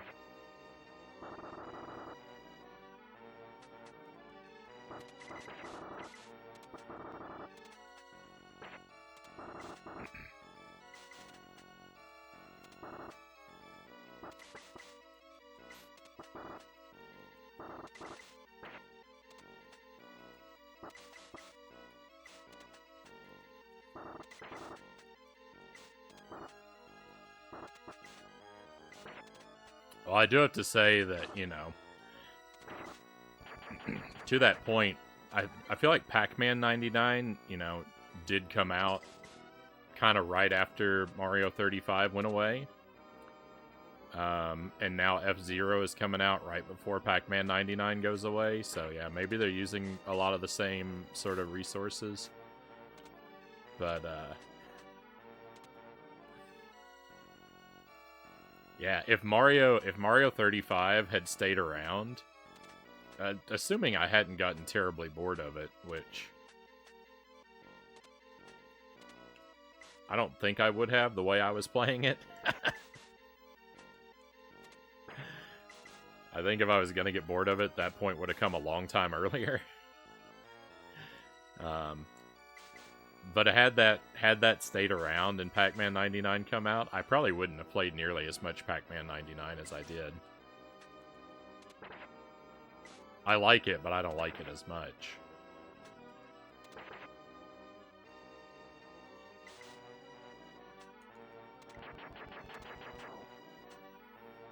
Got bored of it kind of quick. I think a lot of people probably did.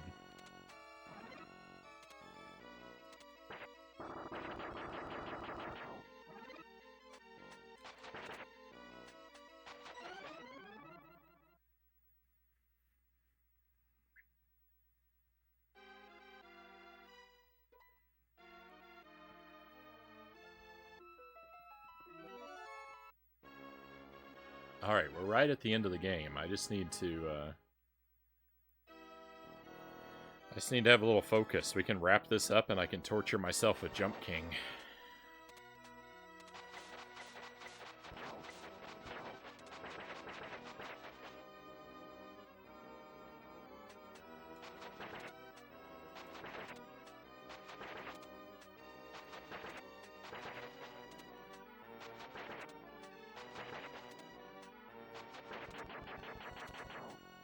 Yeah.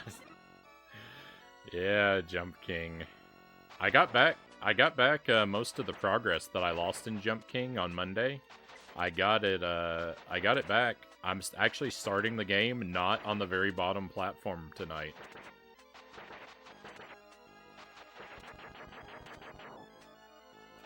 Oh yeah, my stream titles are always real long.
Bracelet time. Oh, I forgot. I'm not moving very fast. Uh-oh. The clock. I think the clock... I'm going to have to play really aggressively because the clock is going to run out on me. I'm already lower on time than I'd like to be, and I still have to get 2 treasure chests before I can head to the boss.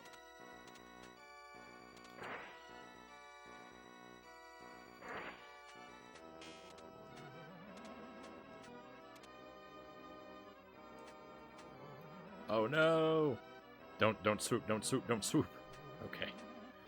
You really want to get to this boss with 3 minutes left on the clock, if you can do it? Oh no.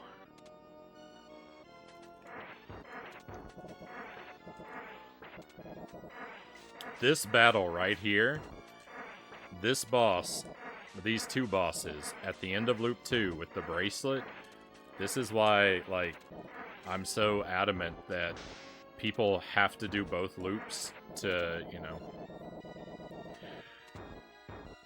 This is why I'm grumpy. Oh, I'm dead. This is why I'm grumpy when people only do 1 loop and then they claim to have beaten the game. That battle right there is so difficult. Like, that's all the difficulty of this game is condensed right there. Because if it weren't for that, like, this game would be hard, but it wouldn't be impossible like it is.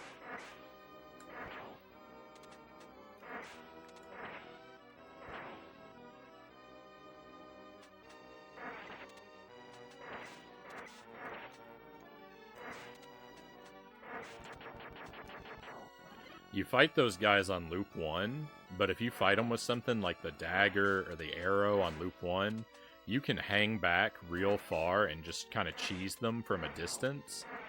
But the bracelet requires you to get right up in their face and to do a double jump, which is, you know, hanging out in the air like that is when you are most vulnerable. So it really is a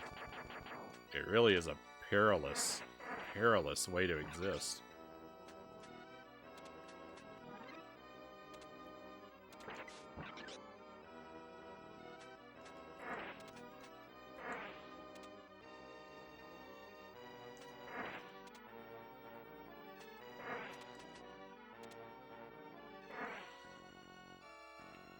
Come on, you wasted all my time.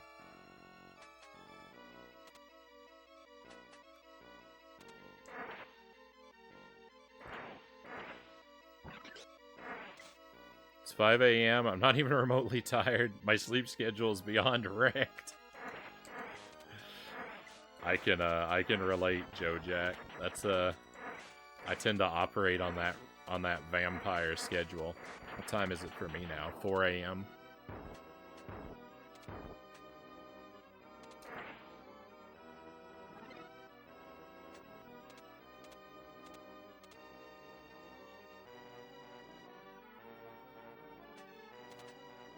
Might as well play some more games. That I can relate to as well.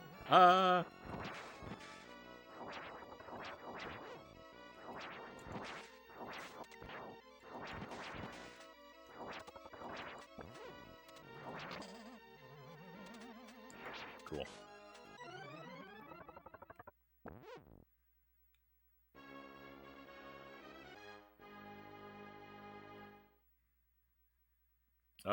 I need to practice fighting Satan without the bow.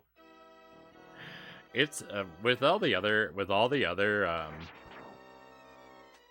do you mean I don't know which character you mean. Do you mean the Red Devil, or do you mean the red boss guy at the end, or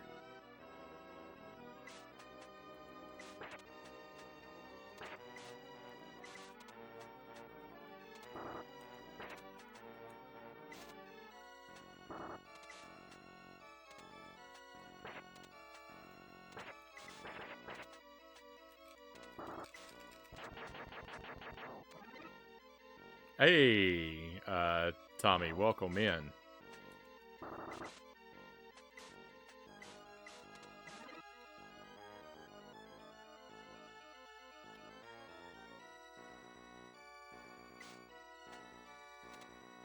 Come on, bird, let's go. I'm gonna get a hit.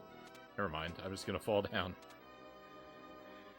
Have you played the new Ghosts and Goblins game? Yeah, I did, actually. Ghosts and Goblins Resurrection. I played it on Legendary difficulty. I've only completed one loop, though, so I haven't finished the game. I have a lot more to do with it yet. But, when I completed the first loop, I was like, well, this is a good stopping point. You know, we can take a little break from the game, play some other things, and we'll come back to it and finish it up. And then I just never did. I really like it.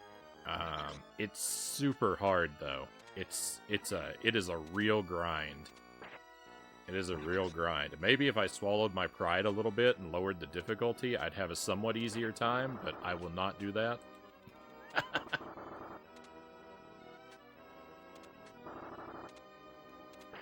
So, I continue to suffer when I play that game, but there would be nights...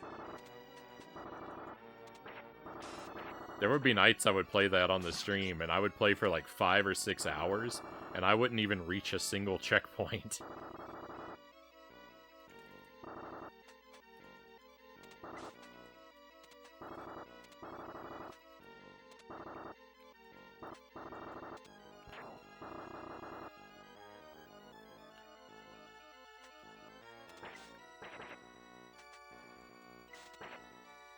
I like it, though. I wish it pulled a little more from Super Ghouls and Ghosts, because it relies very heavily on Ghosts and Goblins and Ghouls and Ghosts. there's basically not much of this game represented, and that makes me sad. But it's very good.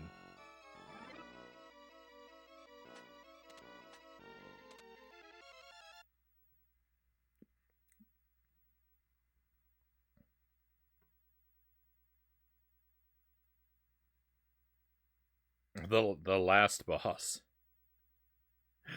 So, do you mean the boss? Do you mean the? Sorry, Herafnir. I'm sorry. It's not. This isn't clear to me. It's just do you mean the two bosses on this stage? Because that's what I like. I always call them the last boss.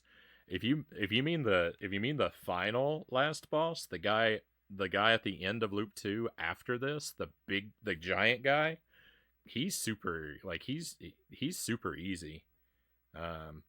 Like you could take him out with any weapon. No problem for sure. It's just this stage that's impossible. Gonna try and finish the Extraction Point campaign on Fear Files. Can't say I'm familiar with that one. I wish you luck though. I hope it goes well. Jump King strategy, just fall down. That's basically the way I play Jump King.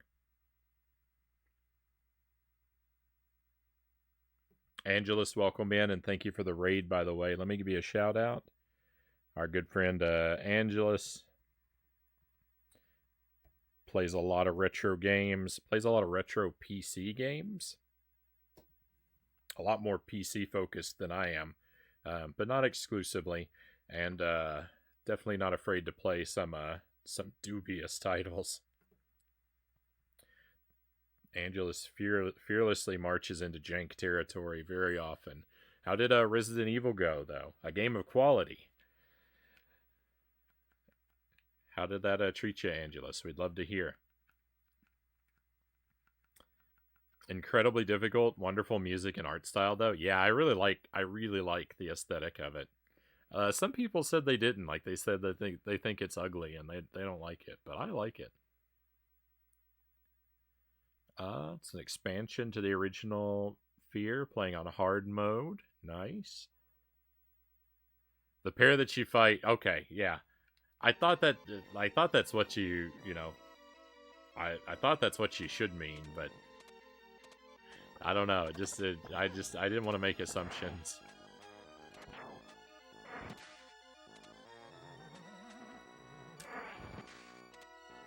I don't have even, like, I'm not even going to have half the time that I need to defeat these guys. I don't know.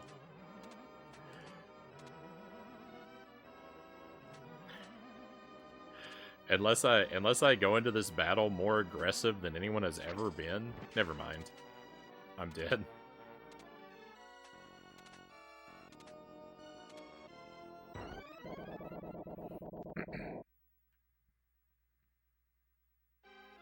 Can't play first-person shooters. Have a lot of love for Fear, though, Waz says.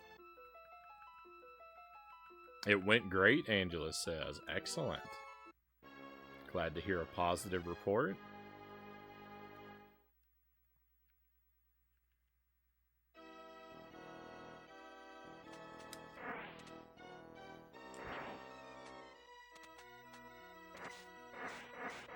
I've only played so far, my Resident Evil experience is limited to Resident Evil 2 on the N64, the remake on the GameCube, and a bit of 0 on the GameCube.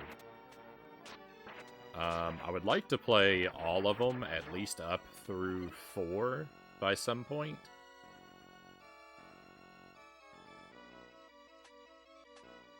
I'd like to revisit the ones that I've already played as well, just because I have fond memories of them.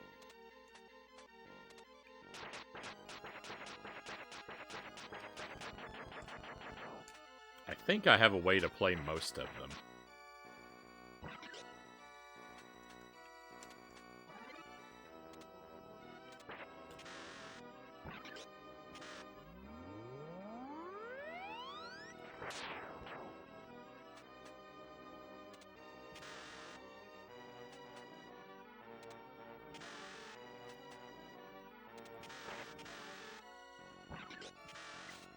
Beyond 4, I don't know that I'm super interested. They're things that, like, I may get to, but, you know, not sort of actively looking forward to it in the same way. They seem to become, I mean, I haven't played them, but they seem to become very different games around that point. Resident Evil 0, I would have seen all the way through, probably, but I soft-locked myself. And, like, not that the game broke, but I saved on the far side of a boss with no resources on hand. And, so I was trapped in a position that I can't get out of, because I can't defeat the boss. I couldn't defeat the boss because I had no resources. But I had to get anywhere else in the game. So that's what killed my Resident Evil 0 playthrough. I don't know how I did that to myself, but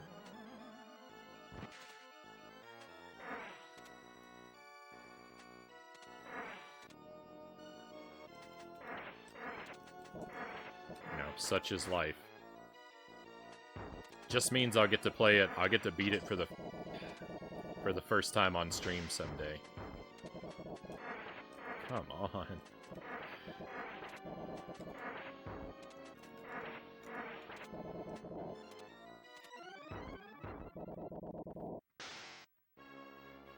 The way this bracelet weapon works is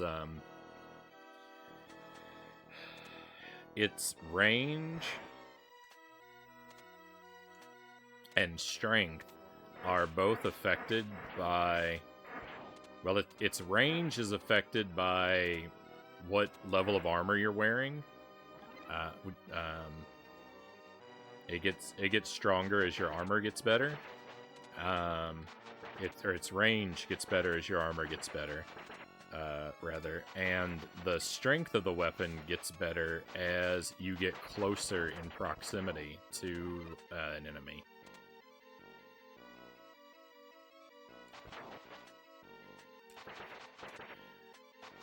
So it really does make a difference. If you have the gold armor and you're right up in the enemy's face, you do a lot more damage.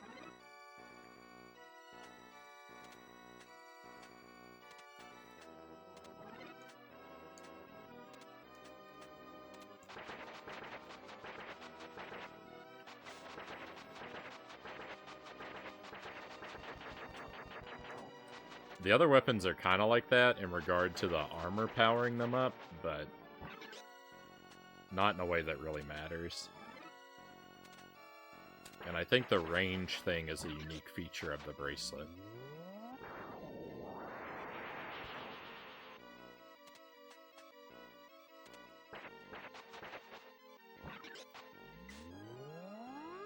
Five is cool for co-op, 6 is bad. If you like bad games, then 6 is for you.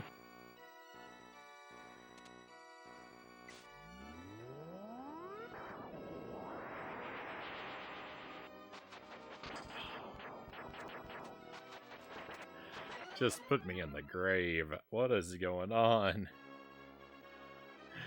We're gonna game over. I'm not gonna be able to beat this. Oh, it's been so long. I just want to be done. I just want to be tortured by Jump King.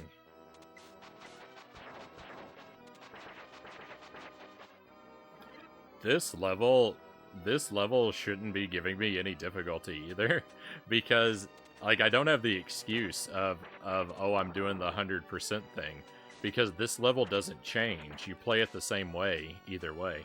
I mean, I lose a little bit of time picking up a couple chests that I wouldn't normally pick up, but they really don't affect anything, so there's really no excuse for my bad gameplay right now.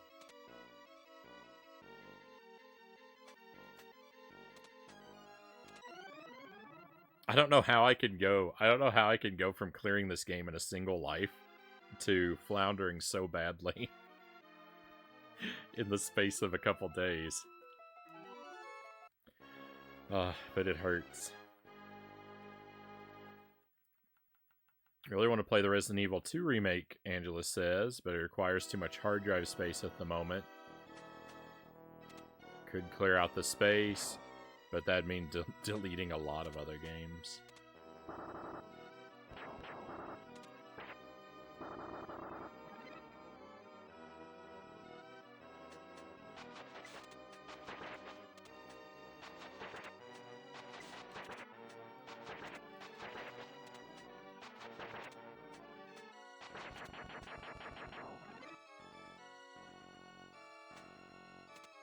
Hope that guy despawned. Beautiful. Oh, where am I going?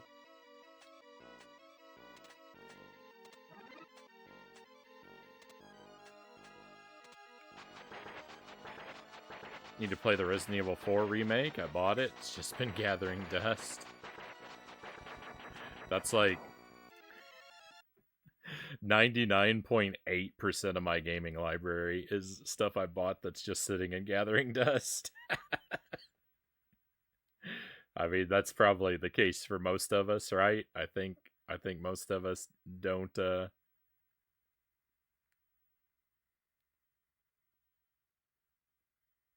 around to a lot of what we buy.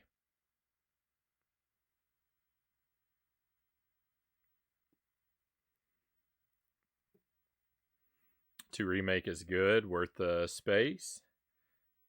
Loved RE4 VR though. Childhood dream come true. Never played the Resident Evil games, Raffner says. Plan on first attempting them on stream. Game releases need to chill first. Steam inventory is mostly dust bunnies, yeah.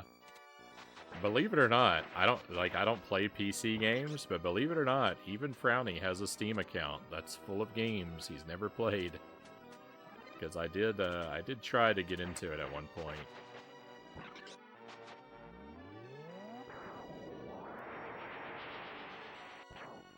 We're all family here. Let's be sad about our backlogs. Yeah, if you're curious about my backlog.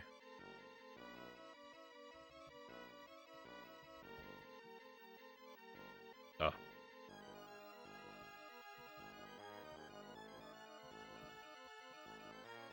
It's basically my entire collection. Or my cool lection, as I call it, because it's so rad. What a typo.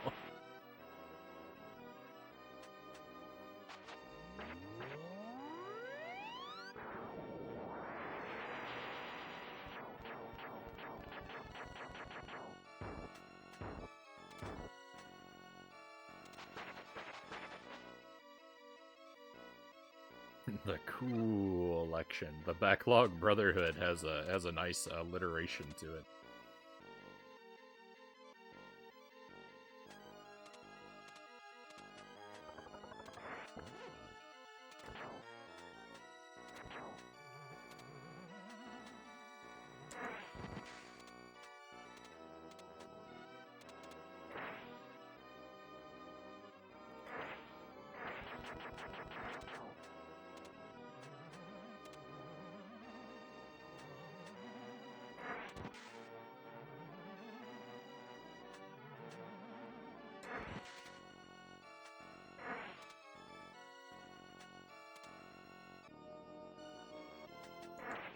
Alright. Focus, Frownie. There's not a lot of time on the clock, and that makes me play very aggressively. But I think I'm gonna try to not. And if I time over at least I didn't fumble in the same way I've been doing. Nope, I fumbled.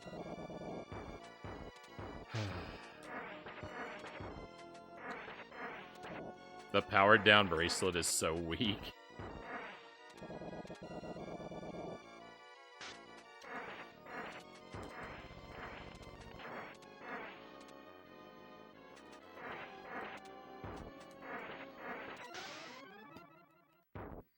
Oh, get me out of here.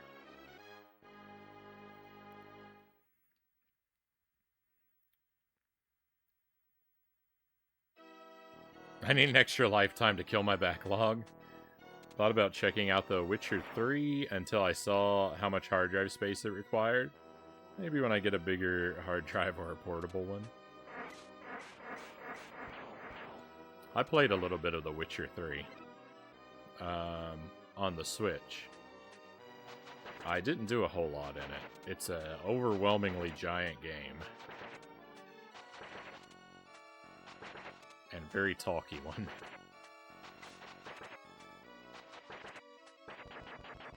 I thought it was, what I played of it I thought was pretty cool. But, it's not a game that I will ever be able to make meaningful progress in.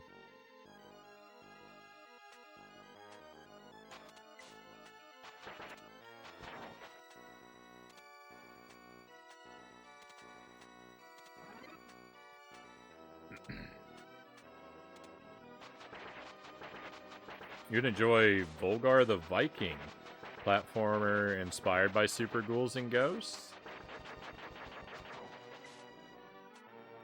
I'm trying to think if that's on the Switch, I might have it. I think I have a Viking-themed platformer on the Switch.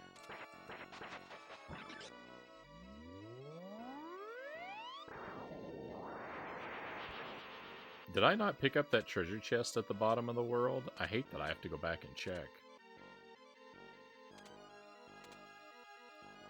I guess I did. What did I have before? Oh, I had the bracelet. That was a terrible waste of time.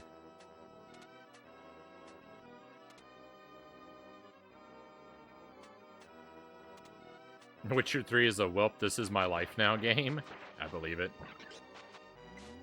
But it's really good.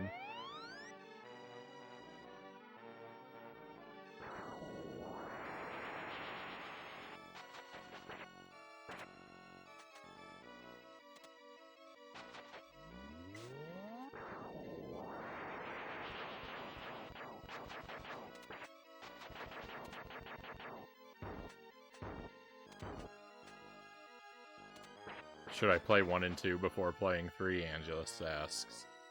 No idea. I didn't, but I also didn't understand a whole lot about 3. But I also don't... This story doesn't mean a ton to me in games. So, I'm the worst person to answer that question. I shouldn't even try. Absolutely not, Waz says.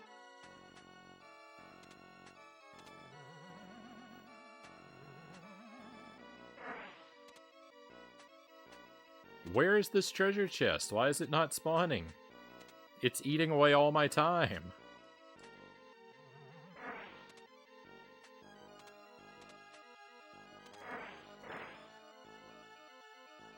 I can't describe how annoying that was.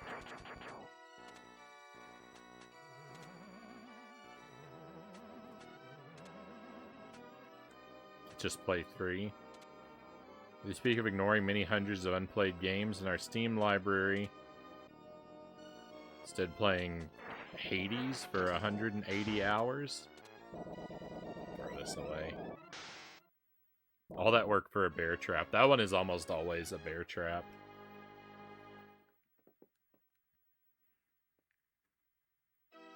It can be a suit of armor if you need armor and you open it up in the right order compared to some of the other chests, but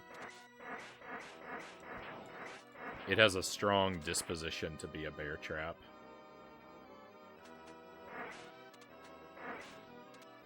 Some of the chests are like that. Like the chests spawn items and armor in a predictable pattern for the most part. The pattern changes if you take damage at any point.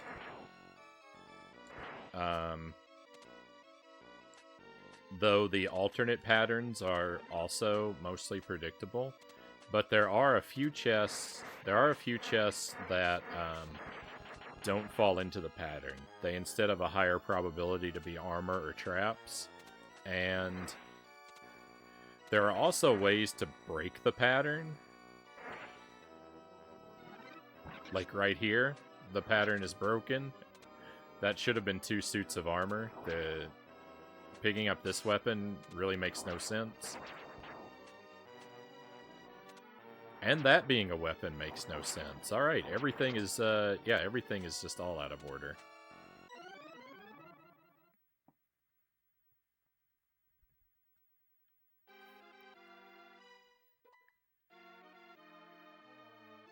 Hey, we got a new follow a moment ago, and I didn't, about 7 minutes, I didn't call it out, didn't see it till now. But welcome to the stream, my friend. Hope you're having an excellent evening. I do appreciate the follow. I'll preserve your anonymity if you prefer, but I am grateful for you. Yeah, the tri-blade, yeah, put it in the trash. It just loops uselessly around like a paper airplane.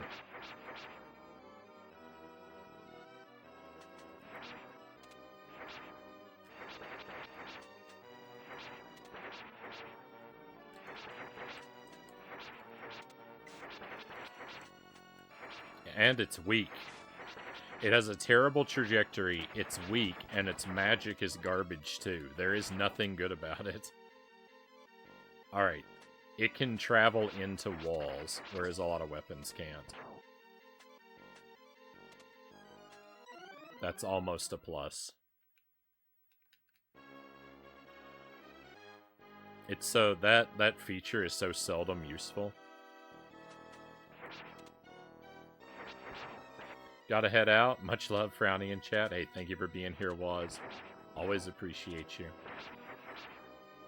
I usually don't stream on Saturdays. I'll probably be back by Sunday, Monday at the latest. But I wouldn't look for me tomorrow.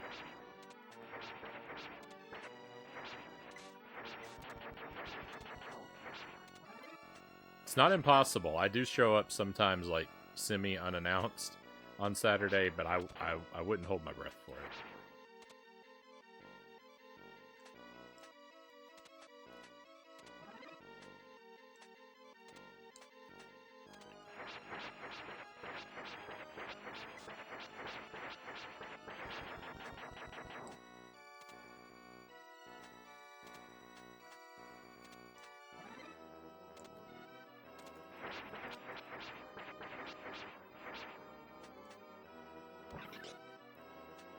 It's gotten so much harder now because of the broken chest pattern. I'm not getting the armor where I need to.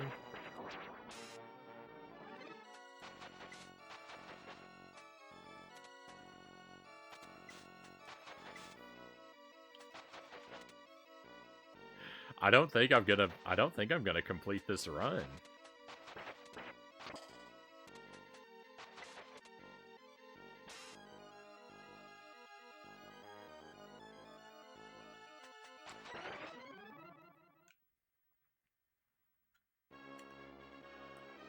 I think I'm just gonna play until I run out of continues.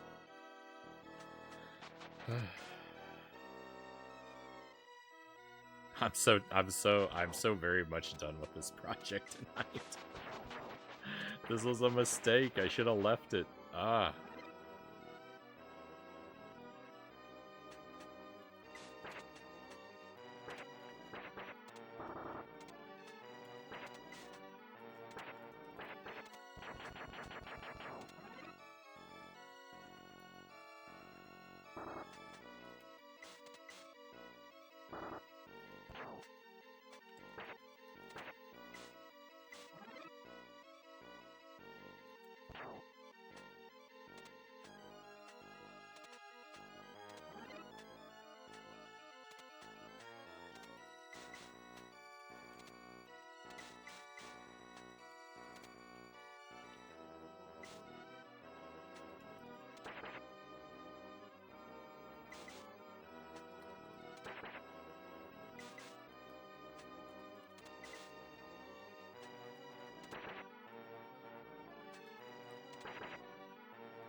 So the chest pattern, when you do not take damage, the chest pattern is supposed to be weapon, armor, armor, weapon, armor, shield, bracelet. The fact that I'm getting a chest pattern of weapon, armor, weapon is very broken and makes this nearly impossible. Especially with my commitment to not picking up the only two good weapons in the game. I don't think there's any way to fix this either when the pattern breaks. I don't know what causes it to happen. It seems to only happen on this stage.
Hey, that... Hang on, it might be back. It might be fixed. It's fixed! The pattern's fixed! Look, I got weapon, armor. I told you that's what you're supposed to get. I don't know what fixed it, but thank goodness. We have a chance again.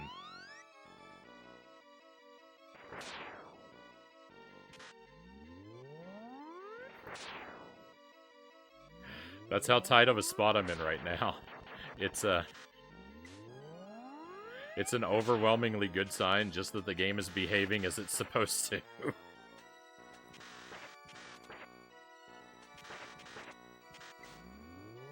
That's what qualifies for me at the moment as a tremendous victory.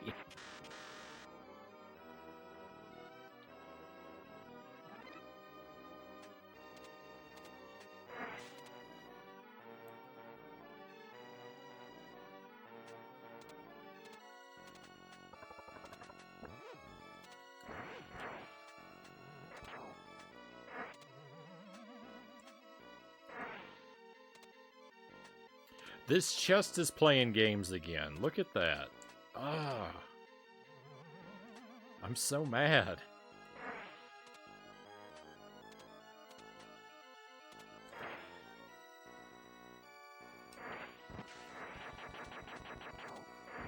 Everything is working against me.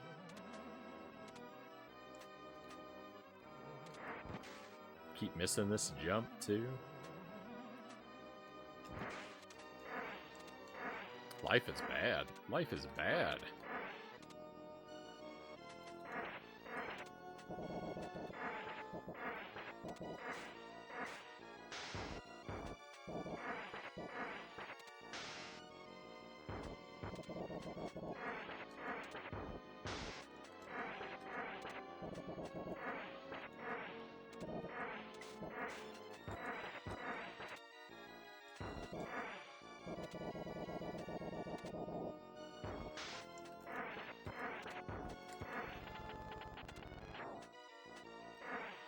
Okay, let's go. That was really good time for the red guy.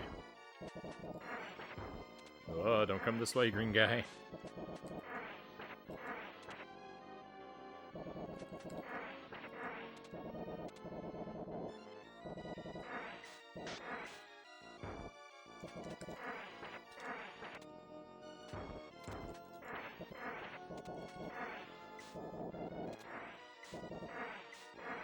The bracelet only eats the enemy projectiles while you're wearing gold armor. If you're any lower power level, they just go right through it.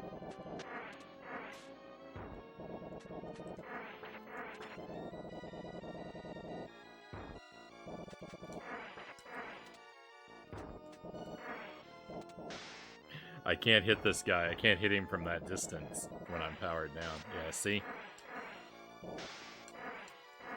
No good when you're powered down.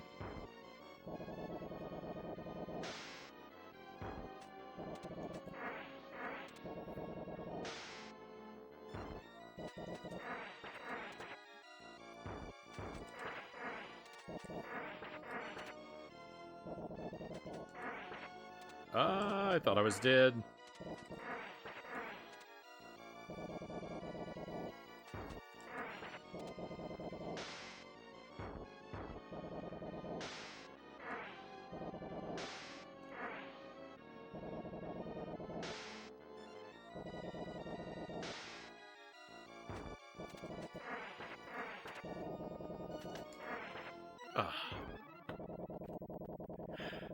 We're never gonna get out of here. We might not be able to play Jump King tonight, my friends. If you're sitting here watching the stream, specifically waiting only for Jump King, and you hate this as much as I do right now, you may be terribly disappointed because I may be stuck here too long to have time for that.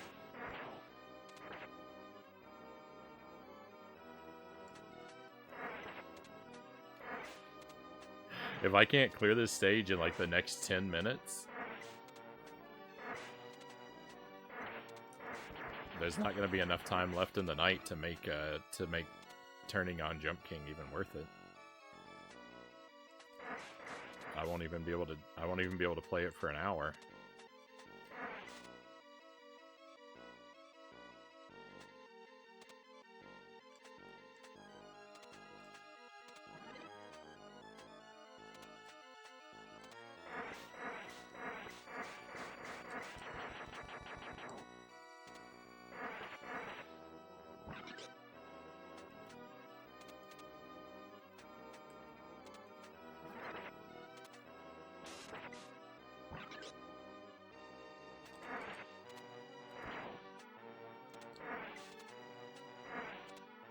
With the gold armor and the bracelet, you can kind of stand your ground against that red armor. I don't know if you can take him out with one hit of the bracelet if he's close enough. You might be able to. It might actually one-hit KO him if you're really, really close. But basically, like, if you do one piece of damage to him at a distance, then you're fine to just wait for him to swoop and hit him at the last second when you have the gold armor. And, oh yeah, I can't pick that up. That's fine.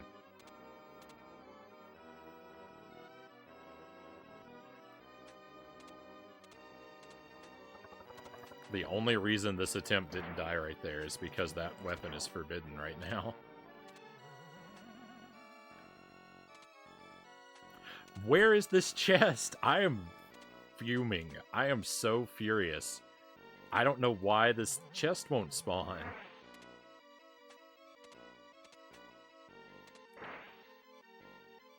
It's eating away so much unnecessary time. Uh-oh. Well, we're dead.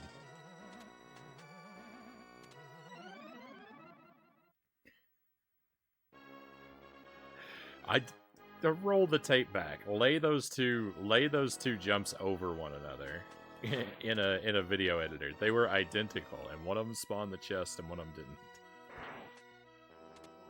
This game is evil. Evil.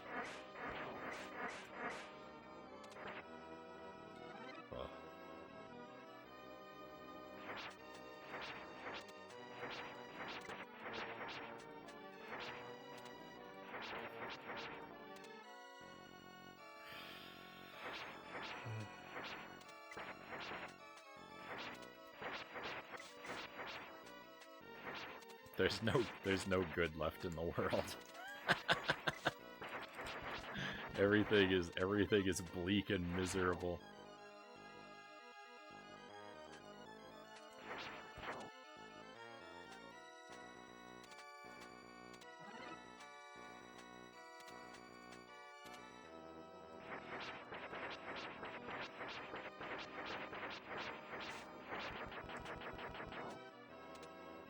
See how many hits it takes to wipe out that bird head?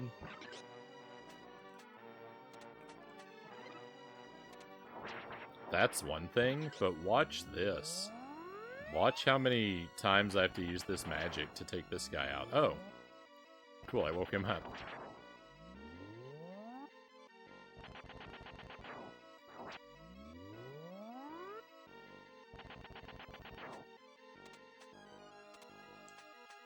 That was 3, but I also think I hit him with 2 tri-blades. Using just the magic, it took 5 hits earlier. It's sickening how weak this is.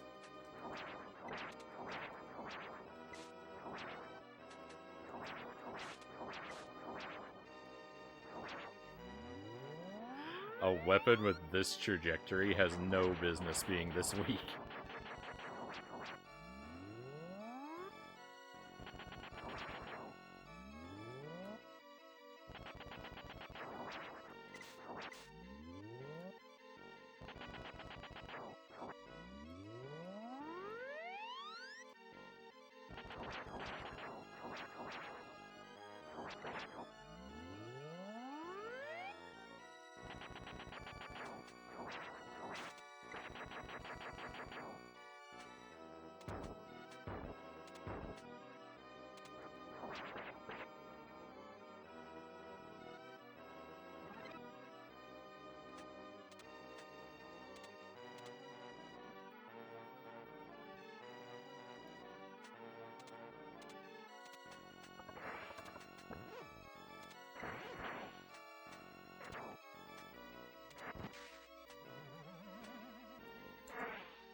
Hey, it showed up on the first try this time. I wonder why. Because my clock was already completely empty. And it wants to give the boss a chance to laugh at me again.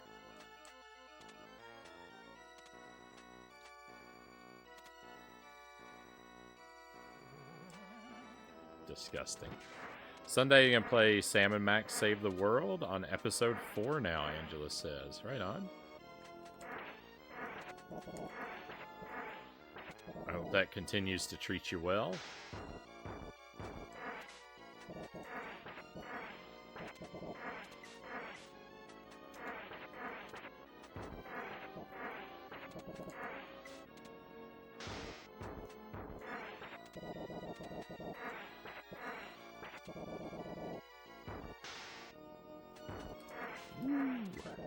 That was close.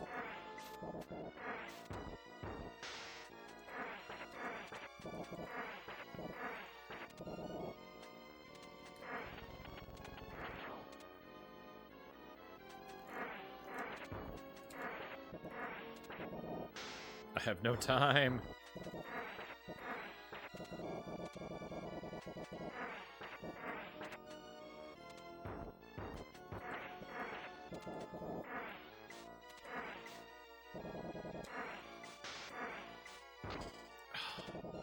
Come on. We're never gonna get out of here. It's never, ever gonna happen. I need to just turn this off. Clearly, it's not in the cards tonight.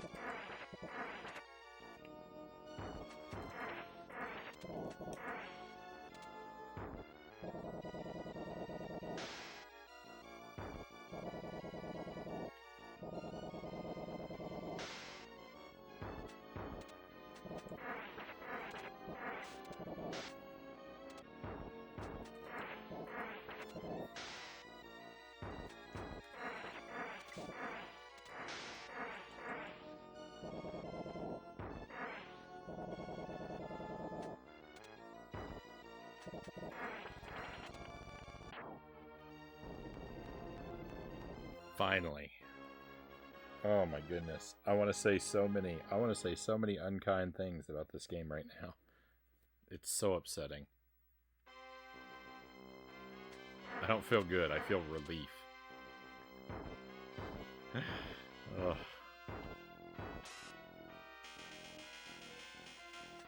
I've been through so many layers of misery tonight.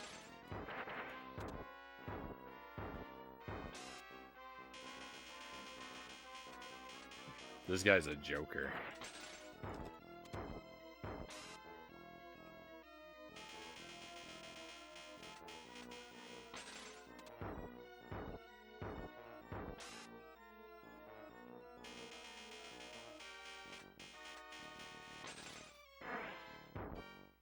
There's no part of him that can damage you. All he has are these projectiles, and they're wicked easy to avoid. This boss is difficult. I consider this boss I call this boss the victory lap.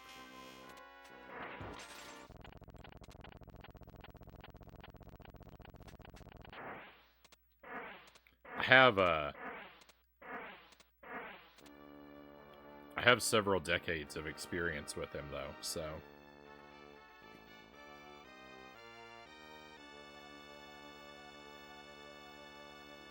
My ability to judge clearly may have been lost long ago.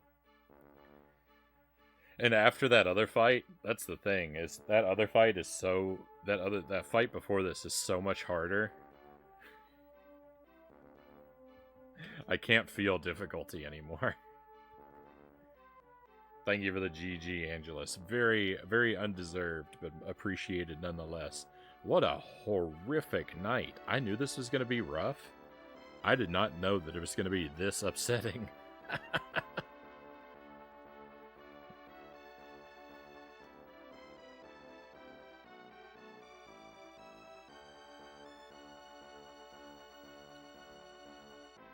I think I'm just going to go back to casual playthroughs of this, and next time I get a deathless clear, I'm just going to retire the game forever.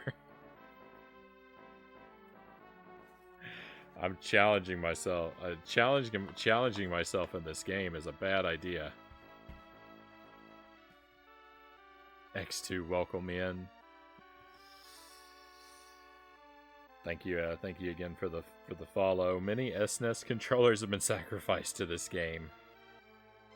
Oh yeah. Need some Jump King to cleanse the palate. We are gonna play Jump King. It is not getting bumped from the schedule. We have too much time. I can't make any excuses.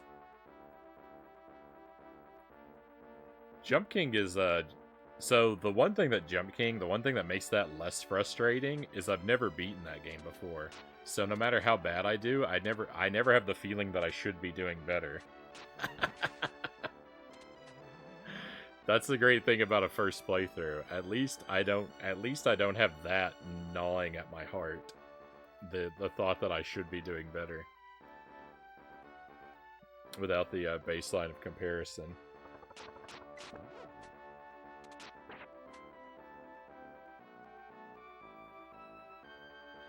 I think I'm going to step away a moment. I'm going to let you enjoy the credits without me, my friends. I'm going to top off my coffee real quick, and when I come back, we'll switch consoles, and yeah, Jump King. We'll spend the rest of our night with Jump King. Thank you for standing by me. Thank you for being here. A lot of you have been hanging out and chatting with me. A lot of people have been lurking, and I'm really grateful for that, because boy, this stream has got to have been difficult to sit through. It was certainly difficult to live through on my end, so it's very good of you to have the patience and the compassion to keep me company through that awful struggle there. Yeah, just enjoy the credits a moment, my friends. If you want to see Jump King, I'll be right back with you for that.